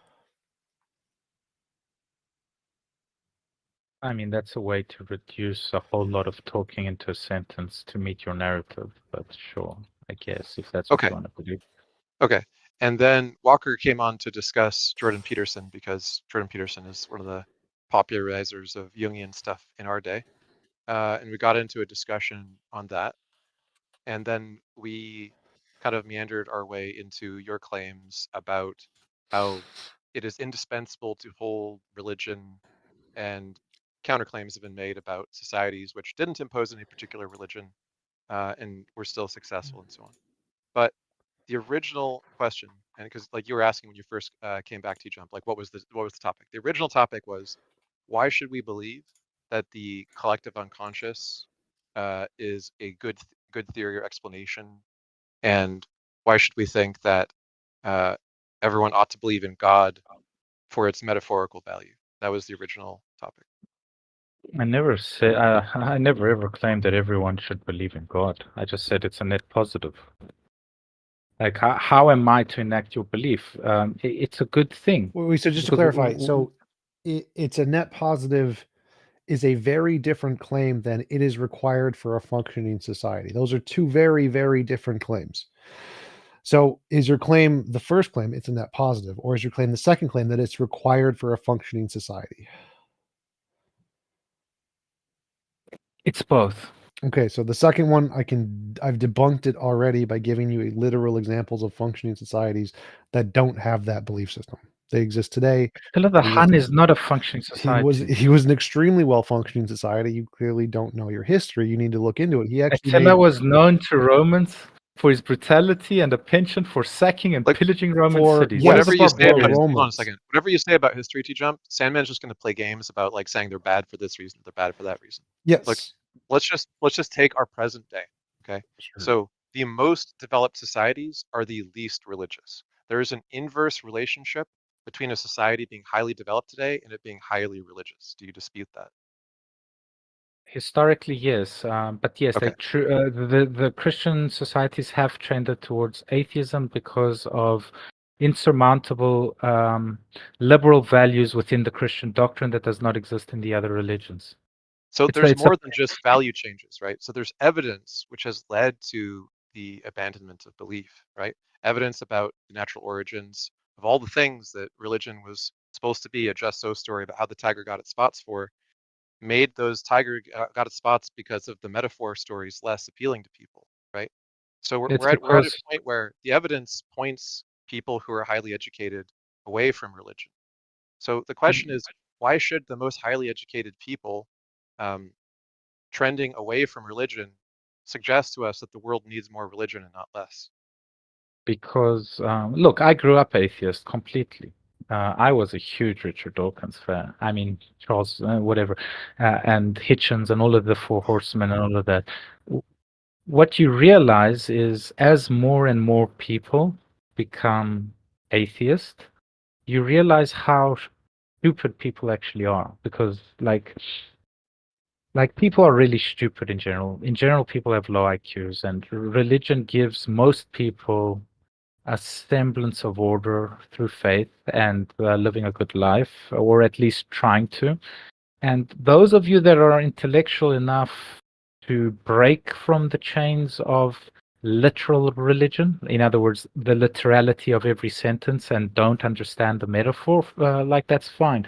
But most people that find atheism just get indoctrinated into some communistic left-wing propaganda theory and run with it. And I see it on Discord all the time, where they're indoctrinated by everything that comes along because of their lack of God. They're like So- they're willing to jump off every cliff of Okay, so and first every of all, ideology. you started by saying something that's just wrong, which is you said that most people are of low IQ. IQ is literally just defined as the distribution of IQ. So technically, half of all people are of low IQ, right? You're not saying much by just saying there's a distribution of intelligence in society. My point was, when you hear intellectuals like Hitchens and Dawkins speak, you think, well, atheism's pretty cool, right? These guys are very well put together. They make good formulative arguments. And then someone like Jordan Peterson comes along and wipes Sam Harris off the floor, and your mouth just opens, and you're like, well, there was more to consider, because clearly Hitchens and friends didn't give much attention to some of the greatest philosophers of our time, including Nietzsche. What's your argument? I have Jung. no idea what you're even saying. You just keep listing a bunch of names. Like Harris You- destroyed okay, Peterson in the debate. What's the point? I'll summarize like this. There's lower IQ pseudo-intellectuals like yourselves who are jealous of Jordan Peterson, and you're trying to be relevant. And sorry that there's only 12 people watching your stream on YouTube. Have a good day. My stream has 150, but I don't. That seems like an Please appeal don't to ask him authority. to count. We don't want him to take his socks off. But But- that seems like not an Simon, it argument. sounds like you're trying to exit the conversation, but we're still waiting to hear an actual argument. And the point was, I guess he was trying to come back on to defend Peterson's viewpoints, but I also just remember that conversation, just like T-Jump said, didn't he spend like 2 hours trying to define the word truth? Yeah, they kept dodging around the fact that Peterson doesn't use the normal definition of truth. He uses like a coherence kind of definition of truth, which he then attempts to apply to foundational claims about reality, and that's why he falls on his face, because you can't make that gap. If you're impaled on one horn of Agrippa's trilemma, you can shoot shit all the time you want to the other horns, but it doesn't that's not an argument against Well, them. I think the best argument against Jordan Peterson is that he was so badly hurt by his debate with Matt Dillahunty, he refused to ever debate Matt Dillahunty again, which is kind of sad. It's like just I think it was probably because that was what he tried to point out, was the fact that, if you're, first off, you're not using the correct definition of truth. If things are truer than true, you don't know what you're talking about. And two, what happens if the metaphor that you're using is the same metaphor that Islam uses as the first pillar, that submission to God is the most important thing. Then all of the atrocities that can emerge because of that lack of thinking, a lack of reasoning, the lack of moral integrity, is going to apply not only to Islam, but all Abrahamic faiths. But anyway, we have other people in the audience, Pampa and Sebi, who might have a more interesting argument. I think Sandman thought he's not here, like he left, but he's still on the stage. Yeah, he did like a We've mic spoken with drop. Pampa before, so we should probably go to the Sabi first. Okay. But, yeah, thank you for coming on, Sandman. Appreciate your time.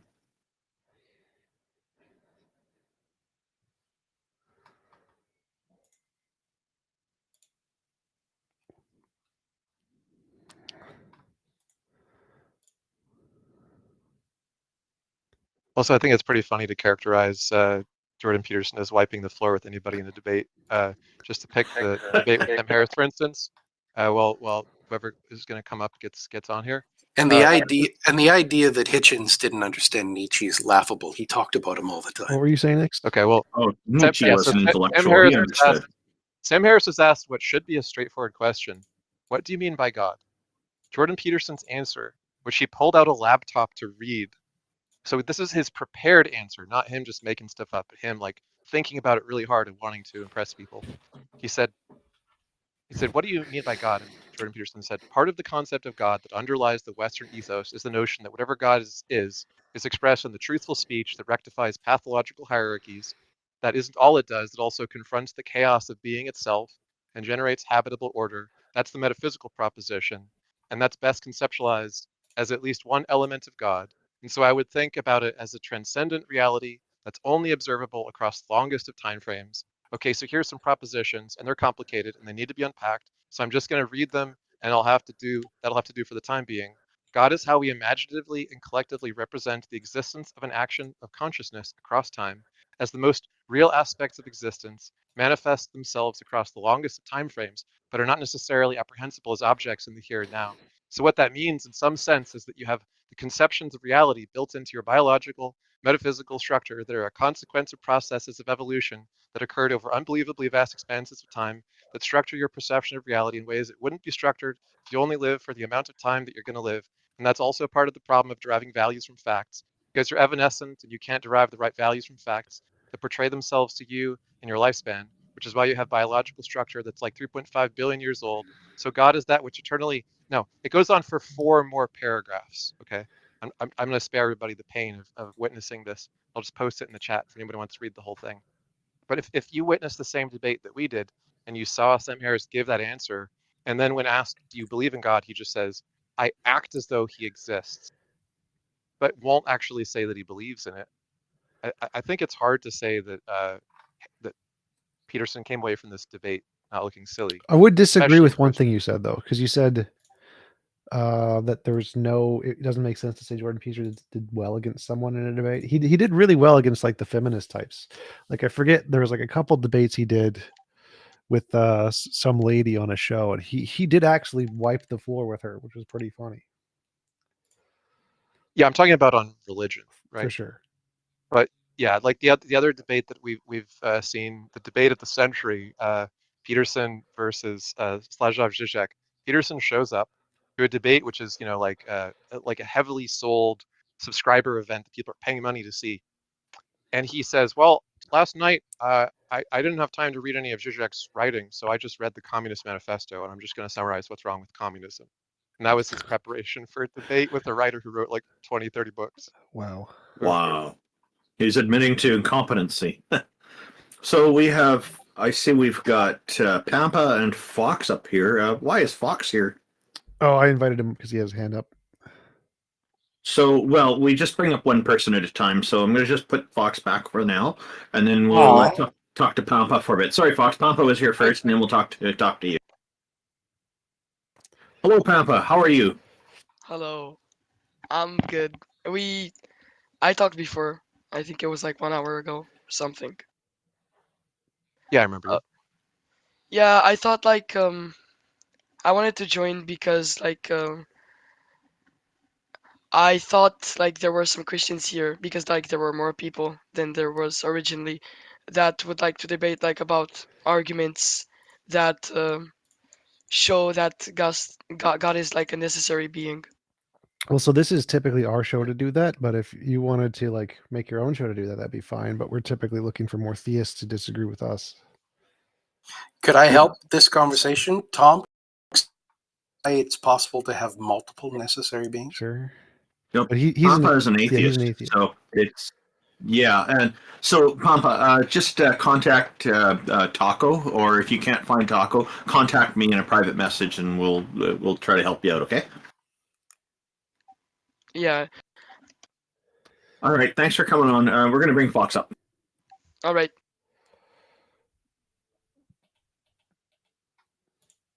Hello, Fox with two X's. How are you? Thank you for being patient with us. Not a problem. So, I wanted to ask a general question about religion. Well, more about religion's role in modern society. Is that all right? Sure. Oh, of course. Are you Which one? are you in favor of religion, or are you don't believe? I guess I'm questioning right now. I'm hoping you can help me get some, like, I guess, Oh, okay. guidance. You're trying to figure it out. So yeah. Yeah. Go ahead with your questions. There are a lot of different religions that do a lot of different things.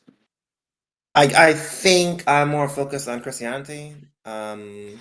That's kind of what I'm used to. I mean, I guess what I'm around, and kind of just how religion's framed in my life. So I guess that's primarily my focus. And my question is, I've been watching a lot of content. Jordan Peterson is one of them that you guys were talking about before, that discusses why religion is important in like a marriage and in relationships, and why religion is like it's good to marry a religious woman because she'll have a good moral system. She'll be more dutiful. She'll have traditional values, a lower body count, things like this. And Oh, the Okay, trad so wife. Yeah, So it's called a trad wife. if somebody was to tell you that it's better to marry a banker's daughter because uh, she's going to have a better understanding of privacy ethics and things like that, would you believe it? um, privacy ethics. I'm just throwing out an Maybe. example. Maybe I can kind of see the parallel there. I mean, it doesn't seem that strong to me, but I kind of see it. Yeah, and the thing is, just because somebody is part of a particular group that has to do a certain kind of practice, like banks are required to protect privacy of consumers, but it's not only banks. Also, you could say the same for the daughter of a doctor, or the son of a nurse, or somebody else who also is in an industry where privacy is very important. So, the way that is being presented to you about marrying a Christian or daughter or son of a Christian is you're going to find somebody who's more moral. It kind of implies that there's going to be some exclusivity, that people have to be part of this religion in order to have this quality. But the fact is, there are a lot of moral people in the world who don't have any religion in their background. And so religion just kind of provides a certain moral standard, and different religions provide different standards. Whether people actually adhere to those or not is a different matter. I think my suspicion is that if you queried a lot of people on moral and ethical issues, you'd probably find that religion is rather incidental. The pattern you might see is that with religious people, some of them will probably tell you that morality can only come from their religion or from the deities in their religion. But aside from that, I think you'll find that you basically you got to get to know the person and find out if their morals or ethics are compatible with yours. Just what I think in terms was of, your question? So, like you said, you were questioning religion. I didn't actually get to Right. the point Right. I was gonna get to, but I guess Walker, what I'd ask you is in terms of, I mean, I don't know if you agree with this premise or not, but in terms of the kind of values would make like a good traditional wife. Some of them I mentioned before, right? Like being beautiful, being more passive, having a lower body count. Do you not think that if you were to query, find this to be more consistent with a religious group than non-religious groups? I would agree that those particular things seem to be common amongst certain religious groups. Was that a question You for did. Walker or for Randolph? Randolph was the person talking to you before. I I'm think sorry, that Walker would be was asking Randolph. Walker. Yeah, we were able to Randolph then. I'm sorry, I thought it was Walker who was talking before. I want to answer afterwards. Oh, sorry, Fox. I was. I thought you were saying Walker earlier, so I thought you were asking Walker. That's why Walker responded. I'm sure. You're wondering if it's more common in certain religious groups. Well, if people are conditioned in those religious communities to be like that, yeah, you'll see those commonalities. But I think again, you will find those character traits. Also applied to certain individuals, regardless of whether they're in a religion. There could be other factors that are causing them to be that way. It could just be their own natural personality. It could be the other people who live around them.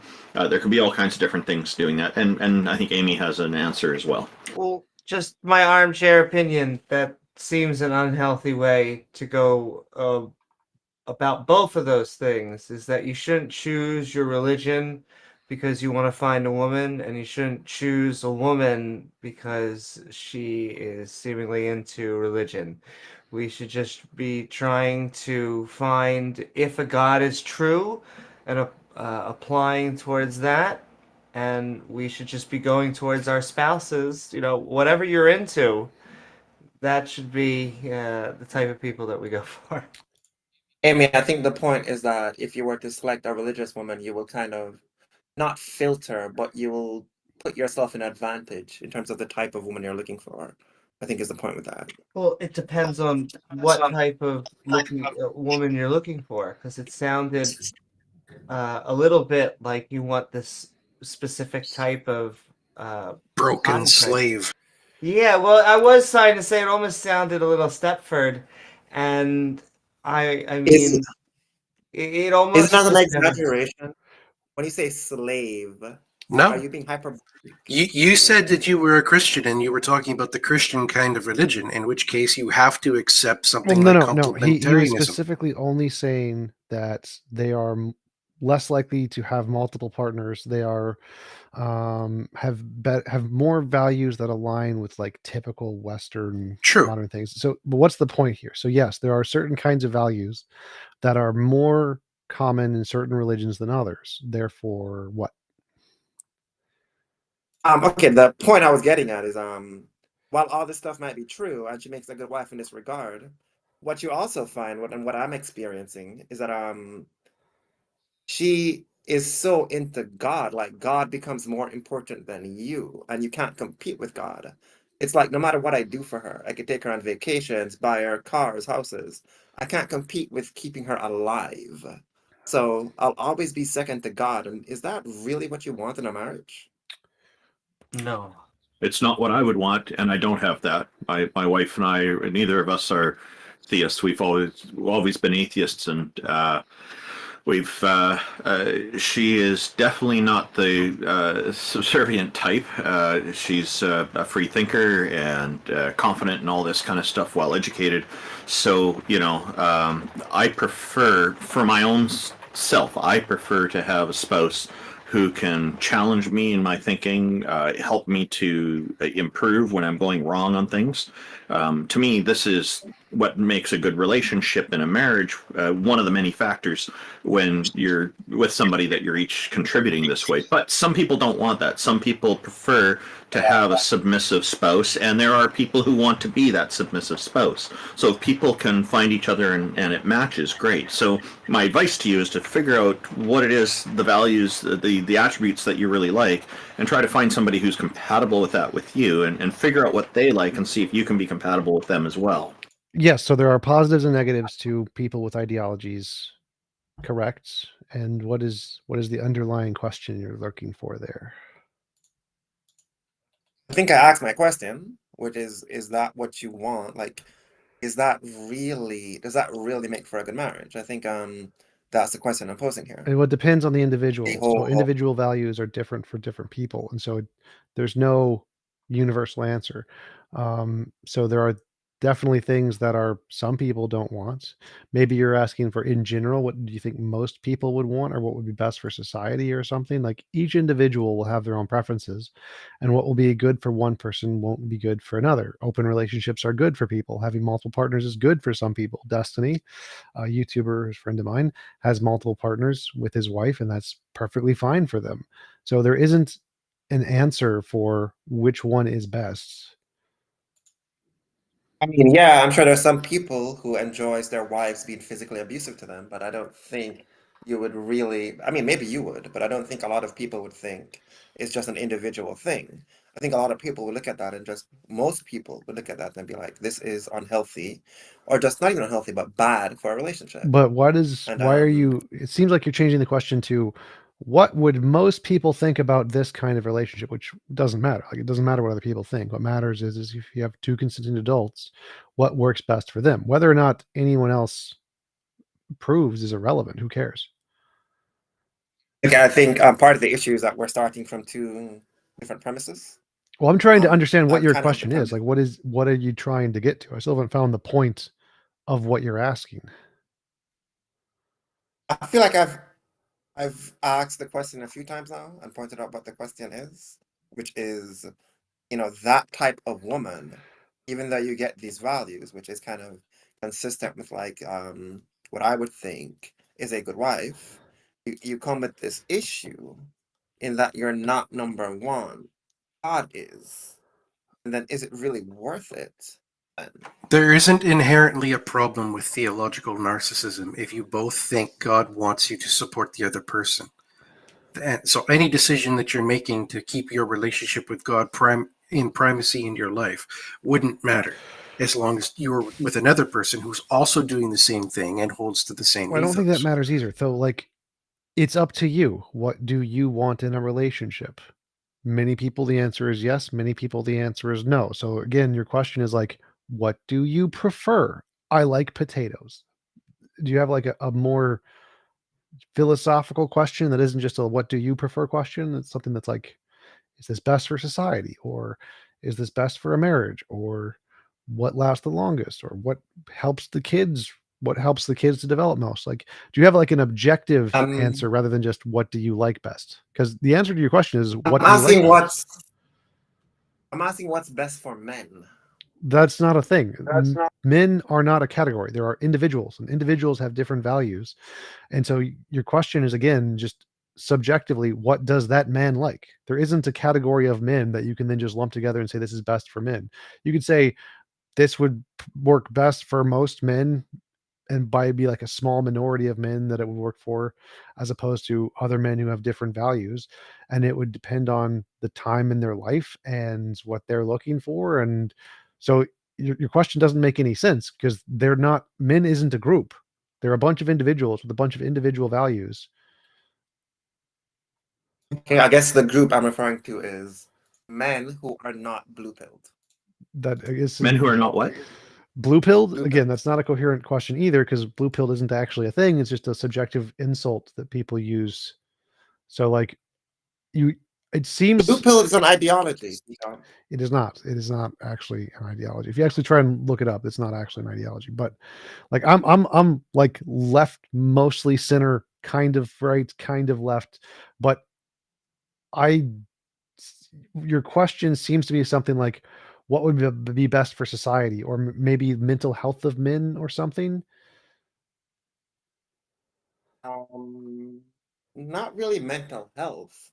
What's going to yield men the best results and most fulfilling type of marriage is what I'm getting at. Subjectively, whichever one their values obtain. So like for me, it would be a harem. That would be the best, most fulfilling one for me. Yeah. Spoken like a true man of culture. I love it. Thank you. It sounds good. Hardcore red pill. I think that. Sure. But Fox, you should be picking a partner that loves and supports you, and you love and support them. And if that's multiple partners, that works too. But I don't think that we should be going off a specific religious tradition because there doesn't seem to be any inherent literal truth in it. Well, are you asking As a specifically for you, scenario. Fox? Like, are you asking what should you be looking for in a relationship? Or are you asking for men in general? Men in general, Right. I'm not really concerned with me. Right. I started this thing talking about the kind of content I've watched and what they recommend, right? And I think that what they're recommending men to do, it comes with this caveat that I'm just now experiencing and was never explained to me. Sure. That God You're will be experiencing dating a for religious me. woman and you're realizing it's a problem. That The whole he's God thing, I don't know how I feel about it. Well, if they're not it's making you the priority, and yet they're committing to you, I think that should be taken as a danger sign, because the one of the points of having a spouse, getting married, is you want to be with somebody who's going to be committed to you, right? You're committing to them, and they're going to make somebody else, fictitious or real, a priority over you. That could be a problem. I disagree. That's most likely not going to end well. I disagree. So I think there you that go, Randolph. I would say that the That's individual, the like you always prioritize yourself normally, unless someone is like there's a specific condition where they care about someone else more than them. I forget what it's called. Usually not very healthy, but usually people. I did say someone else. Yeah. And so like usually the individual in a relationship is going to care about themselves more than their partner. They're going to prioritize their own needs more than their partner. And that's normal. That's normal human Yep. behavior. And if their needs are religious, like caring about a god or whatever, then it's no different than you prioritizing your career or your time alone or your hobbies. And so I don't see that there's a problem with them putting you at number 2.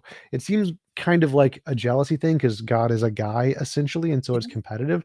But there's no real difference from dating a woman who cares about a religious ideology as opposed to dating a woman who cares about art, and she will not give up art for you because she cares about art. It's so important to her in her life that she won't give it up for you. That's not a problem. Like, that's her values. That's what gives her a sense of purpose in life. And asking her to give that up for you would be asinine. And there's no problem with her saying, no, I'm not going to give that up for you. It's perfectly normal. And just because it's focused on a god guy dude thing doesn't really make any difference. And so there would equally be no problem with her prioritizing her religious beliefs over you, for the same reason. If that's what gives her value and purpose in life, it's perfectly normal for people to have such things that supersede relationships. Jump, you're right. It is kind of a religious thing because God is like a guy, and it does feel competitive to some degree. Randolph, you had said something about her not prioritizing me and prioritizing God. What I'm seeing is she is prioritizing me. I don't feel like she isn't prioritizing me. But she does seem to, in at least some ways, prioritize God more. Like she'll just be showering and say thank you, Jesus. You know, she'll just be cooking and say thank you, Jesus. Yeah. It's Okay. like, So so the question to ask yourself then is this what you want in the long term, this kind of relationship? And if you're okay with it, then great. If you're not, then keep looking, I guess.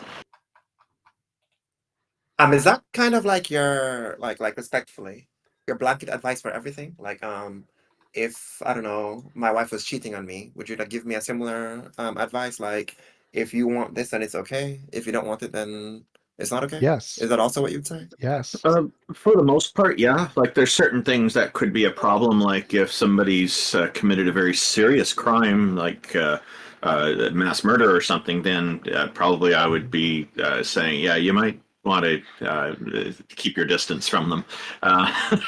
There's But also generally, it should be, there should be nuance there that's considered. Like is this something you're comfortable with? Cheating is not the same as people who've agreed ahead of time to be swingers, for example, but a lot of people mix that up as well. And I know that's not what you're asking.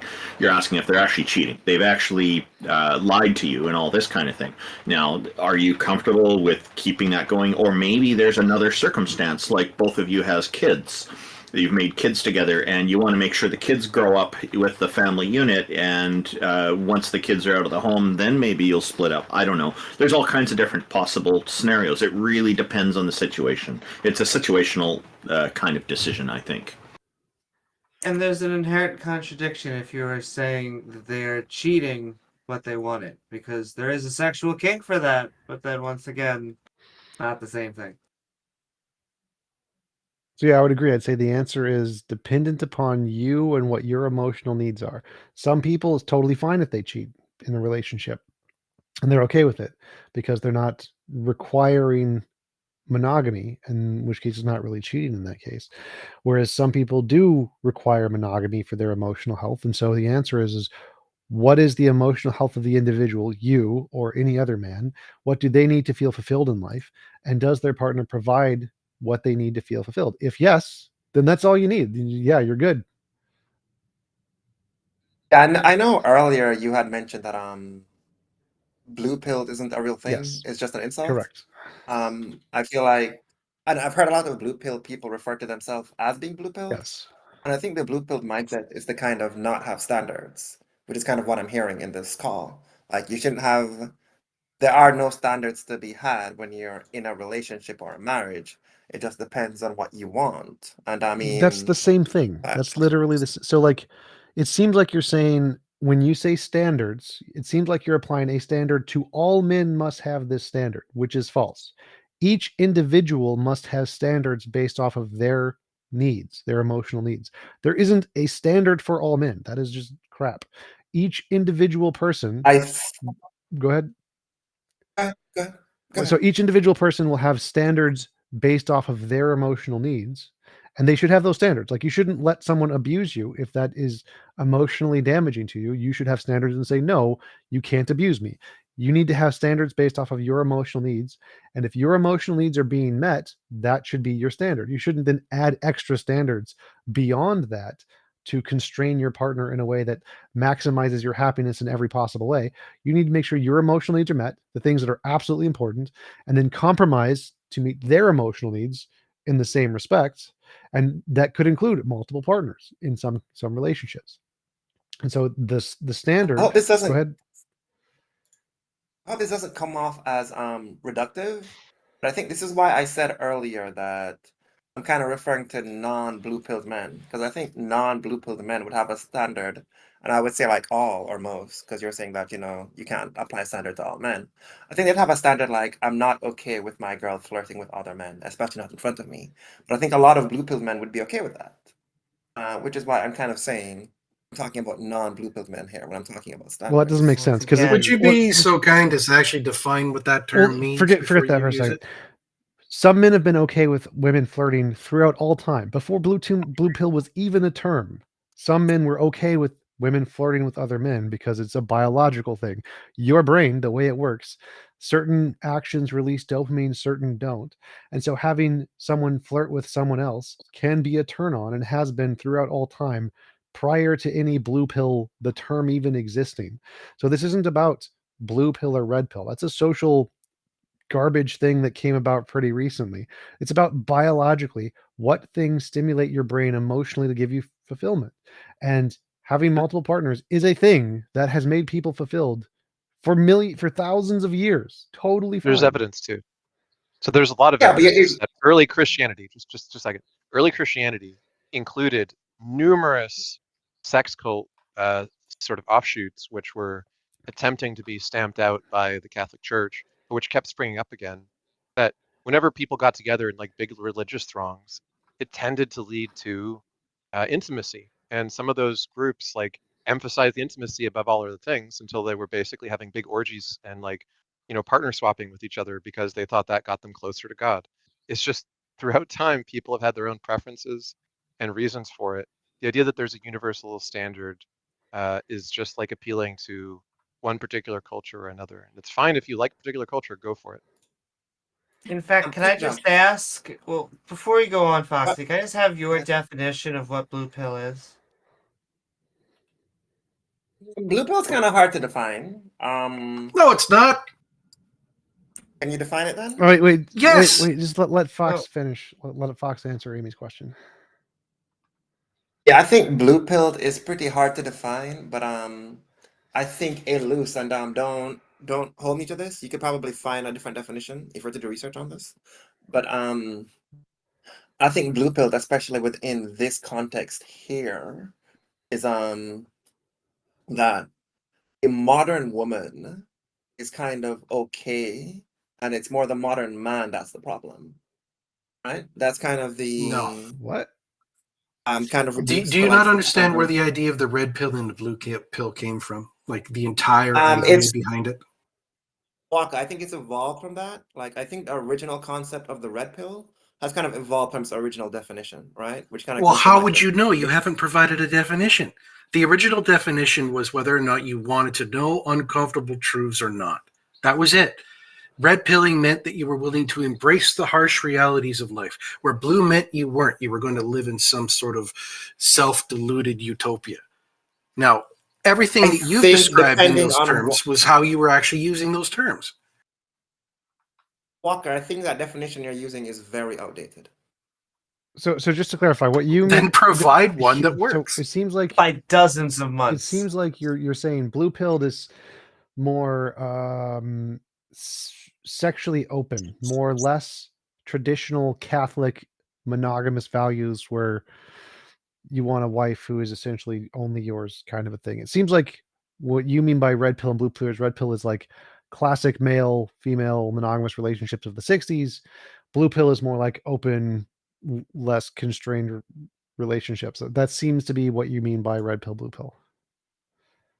It's somewhat like that. T-Jump, you had mentioned Destiny Yeah. before, who is very blue pilled. I don't know how much you keep up with like YouTube content, but like if you've ever seen Destiny debate like Fresh and Fit, that's a very clear dichotomy between blue pill and red pill, right?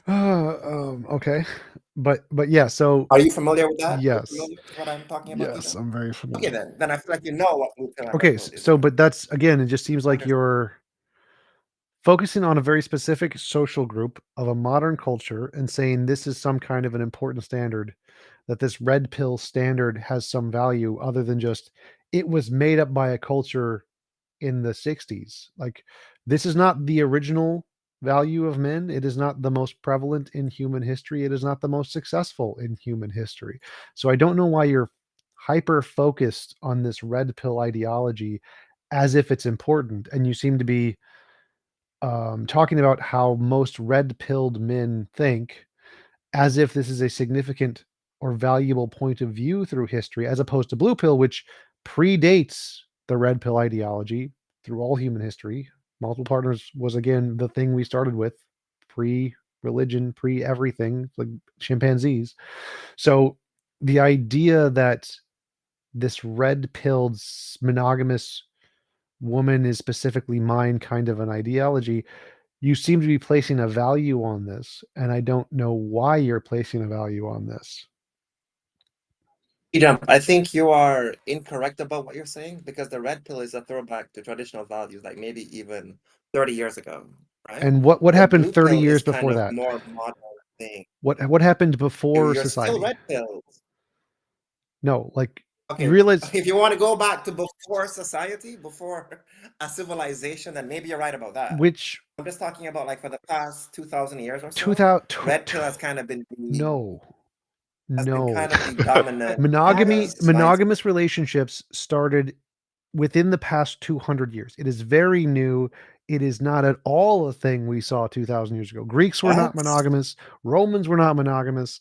Italians were not monogamous. Egyptians were not monogamous. This is not a thing. Like if you research the history of Egypt. monogamy, Since Christianity and Islam no, rose to Christians prominence, and like around 2,000 Islam years isn't ago, monogamous.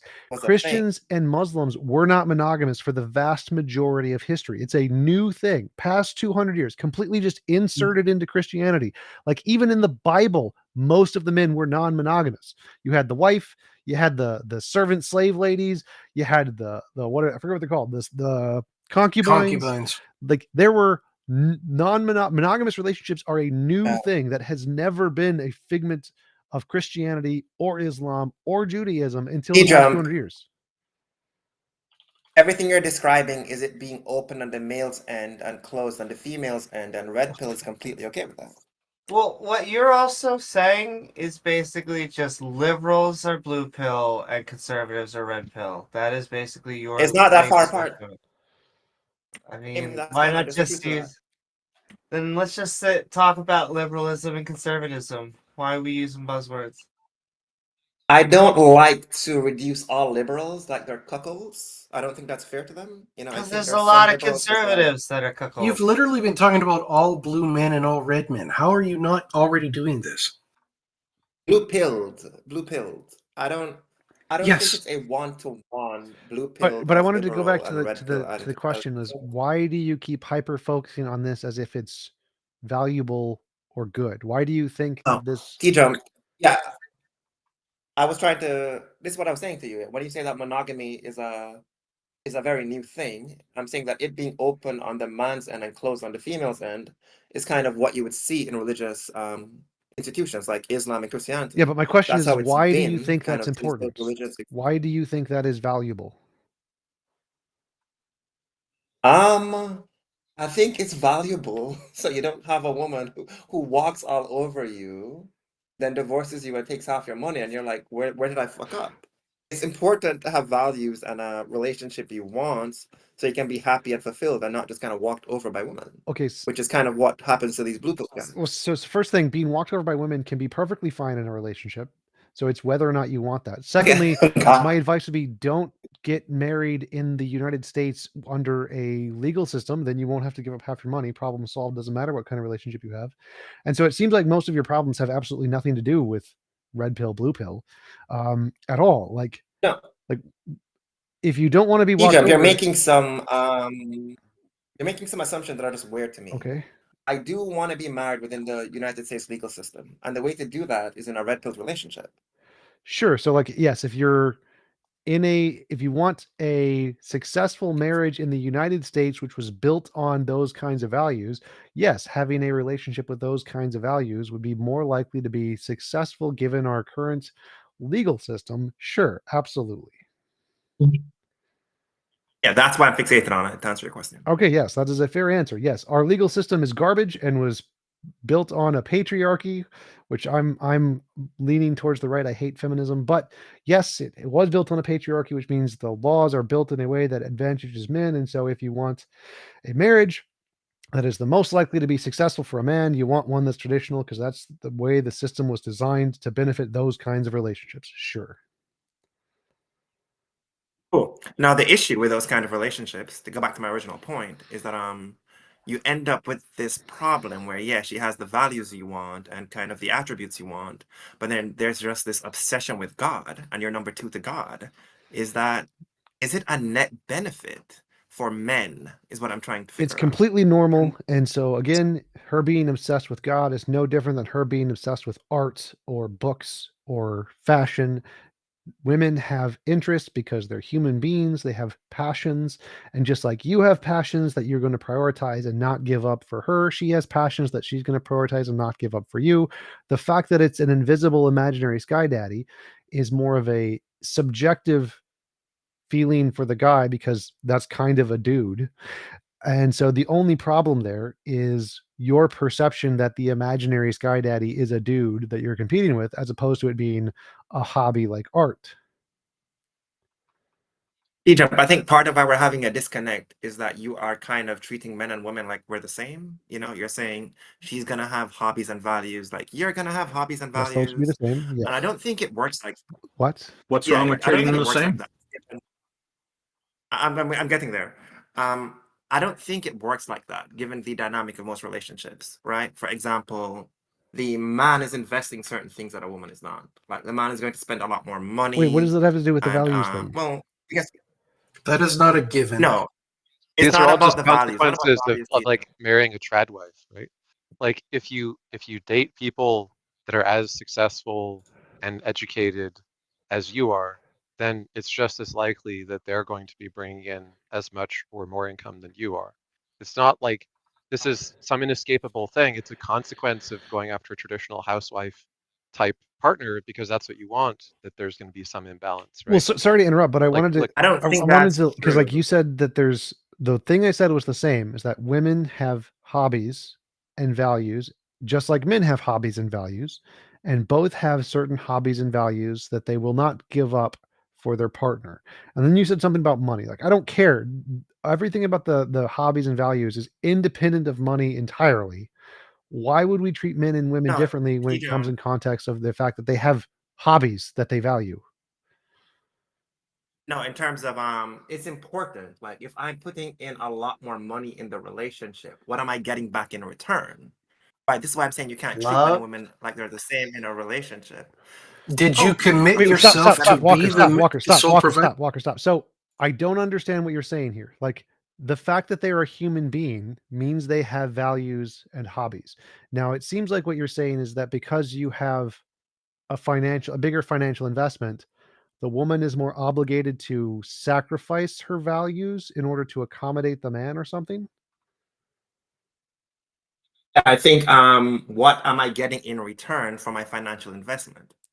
And part of Oh, you see marriage as a right. transaction. It is, so that's fair.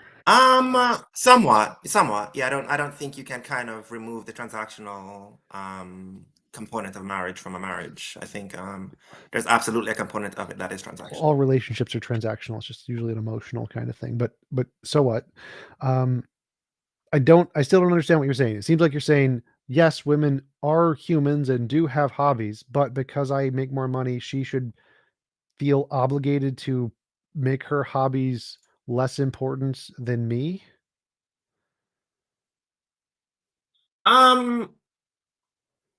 Is that what I think? I think when I think about what I'm getting in return for the financial investment, right?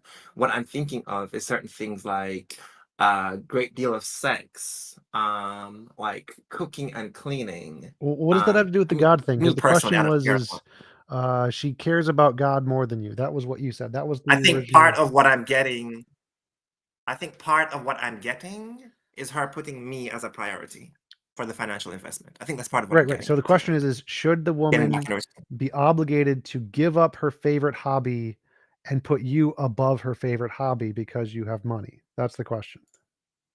It's not, yeah, you can't remove the fact, should my woman be putting a male deity above me despite my financial investment and my role as her husband? I fully That's the- understand his problem now. He's saying, look, all of the conservatives are telling me that I need to find a religious woman, but all these religious women that I find, they're all going crazy for God and not me. What can I tell you? Well, so again, I think you nailed it. so let's imagine that the God deity is just a hobby like art and no different. Would you have any problem with it at that point? She puts art above you. She's not going to give up art for you. Doesn't matter how much money you make. She will never give up art for you because art is too important to her. Would you have a problem with that? All things remaining equal, like how our relationship is now? Probably not. You'd be okay. But when you make it into a imaginary guy, now you have a problem with it. Well, I don't see it as imaginary, right? I'm not as religious as she is, but I think God's a real thing. But he's like So a I don't totally real see guy. it. Not, I don't like. Okay, I asked her this question. I'm kind of branching off a little bit, but I asked her, if God came down and asked you to have sex with him, what would you do? Right? She thought about it for a while, and she said no, because the way I see God is like a father concept and not like a Not a sexual horny concept. Zeus who fucks all the women and like steals them from their Yeah. husbands. Then I asked her, what if God demanded it? And at that point, I'm thinking it's more like rape in a way, right? Because there's kind of this context that if you disobey God, he could just kill you. So if at that point, I would be like, yeah, sure, you should do it because I don't want him to kill you, right? So I've kind of thought about this a little bit, right? In terms of what I'm okay with and what I'm not okay with. But just like her always thanking God all the time, it's kind of hard to process how I feel about it. Because you're jealous. Do you think I shouldn't be? Yes, I think you It's should. a sign of insecurity. You probably want to fix that. Yeah, but no, is it if your woman loves a man more than you, is it really insecurity? In I don't think it's fair to Yes. frame it. I do know for a fact that God lifts, and so I don't know. Like Amy, I feel like you're just making a joke out of this whole thing. So, like, No, if I was in a we relationship should. and the girl I'm dating really liked her dad and was friends with her dad and always talked with her dad, I would be fine with that. This is not an issue. I'm not like afraid of her dad stealing her away from me or something. Yeah, you're right. If I look at God as her father, which is how she probably looks at it, it's okay. Until you start addressing the accompanying daddy issues, sure. I just love the rationalization going on in real time. I'm sorry, I don't mean to make fun of you, Fox. But you gotta give us a little bit here. It is, I mean, it's the other man. What is her relationship her with this father. god? If this god told her to Oh. do something dangerous or destructive, and she wanted to follow through with it, would you be okay with that? Like what? If the Kill your God said you have to firstborn? kill your children? Yeah. Say God's like, you need to sacrifice your son or daughter. I think I've asked her about that, and she told me there's no way God would ask her to do that, and I kind of left it at that. Sorry, Well, that's stupid. sorry, hang on. She said there's no way God would ask her to do that. She's not answering your question of whether she'd follow God's order, though. Well, so that leads into You're right about leads to a that. that's the second issue. So the second issue is the God's issues, the issues with internal issues with religion itself. The first issue is just if she has a higher level of belief in this God character and whether or not you should be okay with that. The answer is yes, you should be okay with that as long as he's not going to try and steal her away, I guess. Sure. But other than that, the internal religion issues, those would be a separate question. And you should I'll agree with probably that, not yeah. pretend that something that God has once asked someone would not be asked again. That does not ring logically. But God reasonable. spared Abraham. Abraham He didn't did have not to. spare. It doesn't matter. Wait. Stop. God did not spare Jetapath's daughter. He told Jetapath to kill his daughter, and he did it. So the fact that he spared Abraham is irrelevant. He's literally commanded people to kill their children, and they've done it. But that's an internal religion thing. What's the name of that person? And it's also Japheth. Japheth's daughter. Can you type it But in the chat? I don't know how to spell that. It's stupid. But it doesn't spelling. matter because it was the fact that Abraham was willing to kill his child that he was rewarded, and to the point the angel had to be sent to stop him. Irrelevant. So it's not No, as if God didn't ask it of him. So it's Jephthah.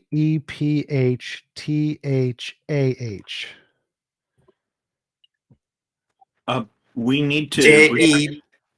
Go ahead. Jephthah. Just look it up. There's no way he could look it up. It's Well, such try a to stupid spell spelling. Jephthah.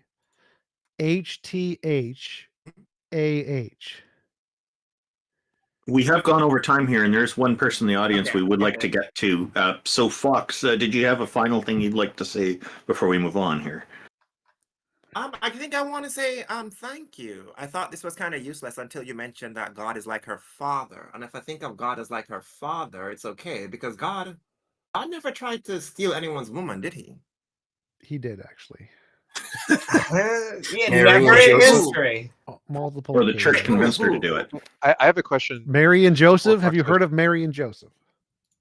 You don't believe in the Hey, God theology didn't anyway, have Fox. sex with Mary. So, Fox, Ugh. first of all, I just want to point this out. You said already that you just believe in a God generally, but you don't believe in the theology anyway. So, arguing about this is kind of pointless. But yeah, it's good for you to Well, come she on. believes it. Yeah. She believes it. And I My I'm closing not thought an would be, atheist. why I would you wouldn't- want to raise kids that are going to be indoctrinated with her beliefs unless you have some agreement that she's not going to indoctrinate them? But I think it was fun chatting. I don't really have an issue with Christianity. Like I said, I'm vaguely Christian myself. T-Jump. Well, that's probably why you don't have a problem with it. What? T-Jump, the woman that Take God it tried to seriously, steal, and then you'll that's have something to Mary worry who about. you're talking about. I'm sorry, can I just get some clarification on Sure. this? The woman that God tried to steal was Mary. That's the woman you're talking about. He impregnated her. So I don't know if the physical act of having sex is important, but he uses the spiritual sperm to spiritually is. impregnate Mary. So I guess it depends on your qualifications think- here. Also, think there's a God's gonna do good that. test. Just listen to who she calls out for. You know, if you hear That's funny. That's Amy Newman, a professional comedian. Amy, are you talking about in sex? Yeah, that's what she's talking about. He calls my name during sex, not oh, God. then you're doing good. The weird thing is that a lot of religious people call out Madre de Dios, or Mother of God, during sex, so that makes it even kinkier. Oh my. But anyway, we enjoy talking to you, Fox. Thanks for coming up. Well, our guest, All right, the people bye. with the hands up have left, but thank you, Fox. I'm glad that you're able to get some help from this conversation. I appreciate you telling us that. Thank you. All right, bye. All right, I'm gonna head out. I'll talk to you guys So- later. I gotta poo. Yeah, I think we're at time anyway, right? Indeed. Okay, take care, T-Jump. And Walker, thank you for joining us today.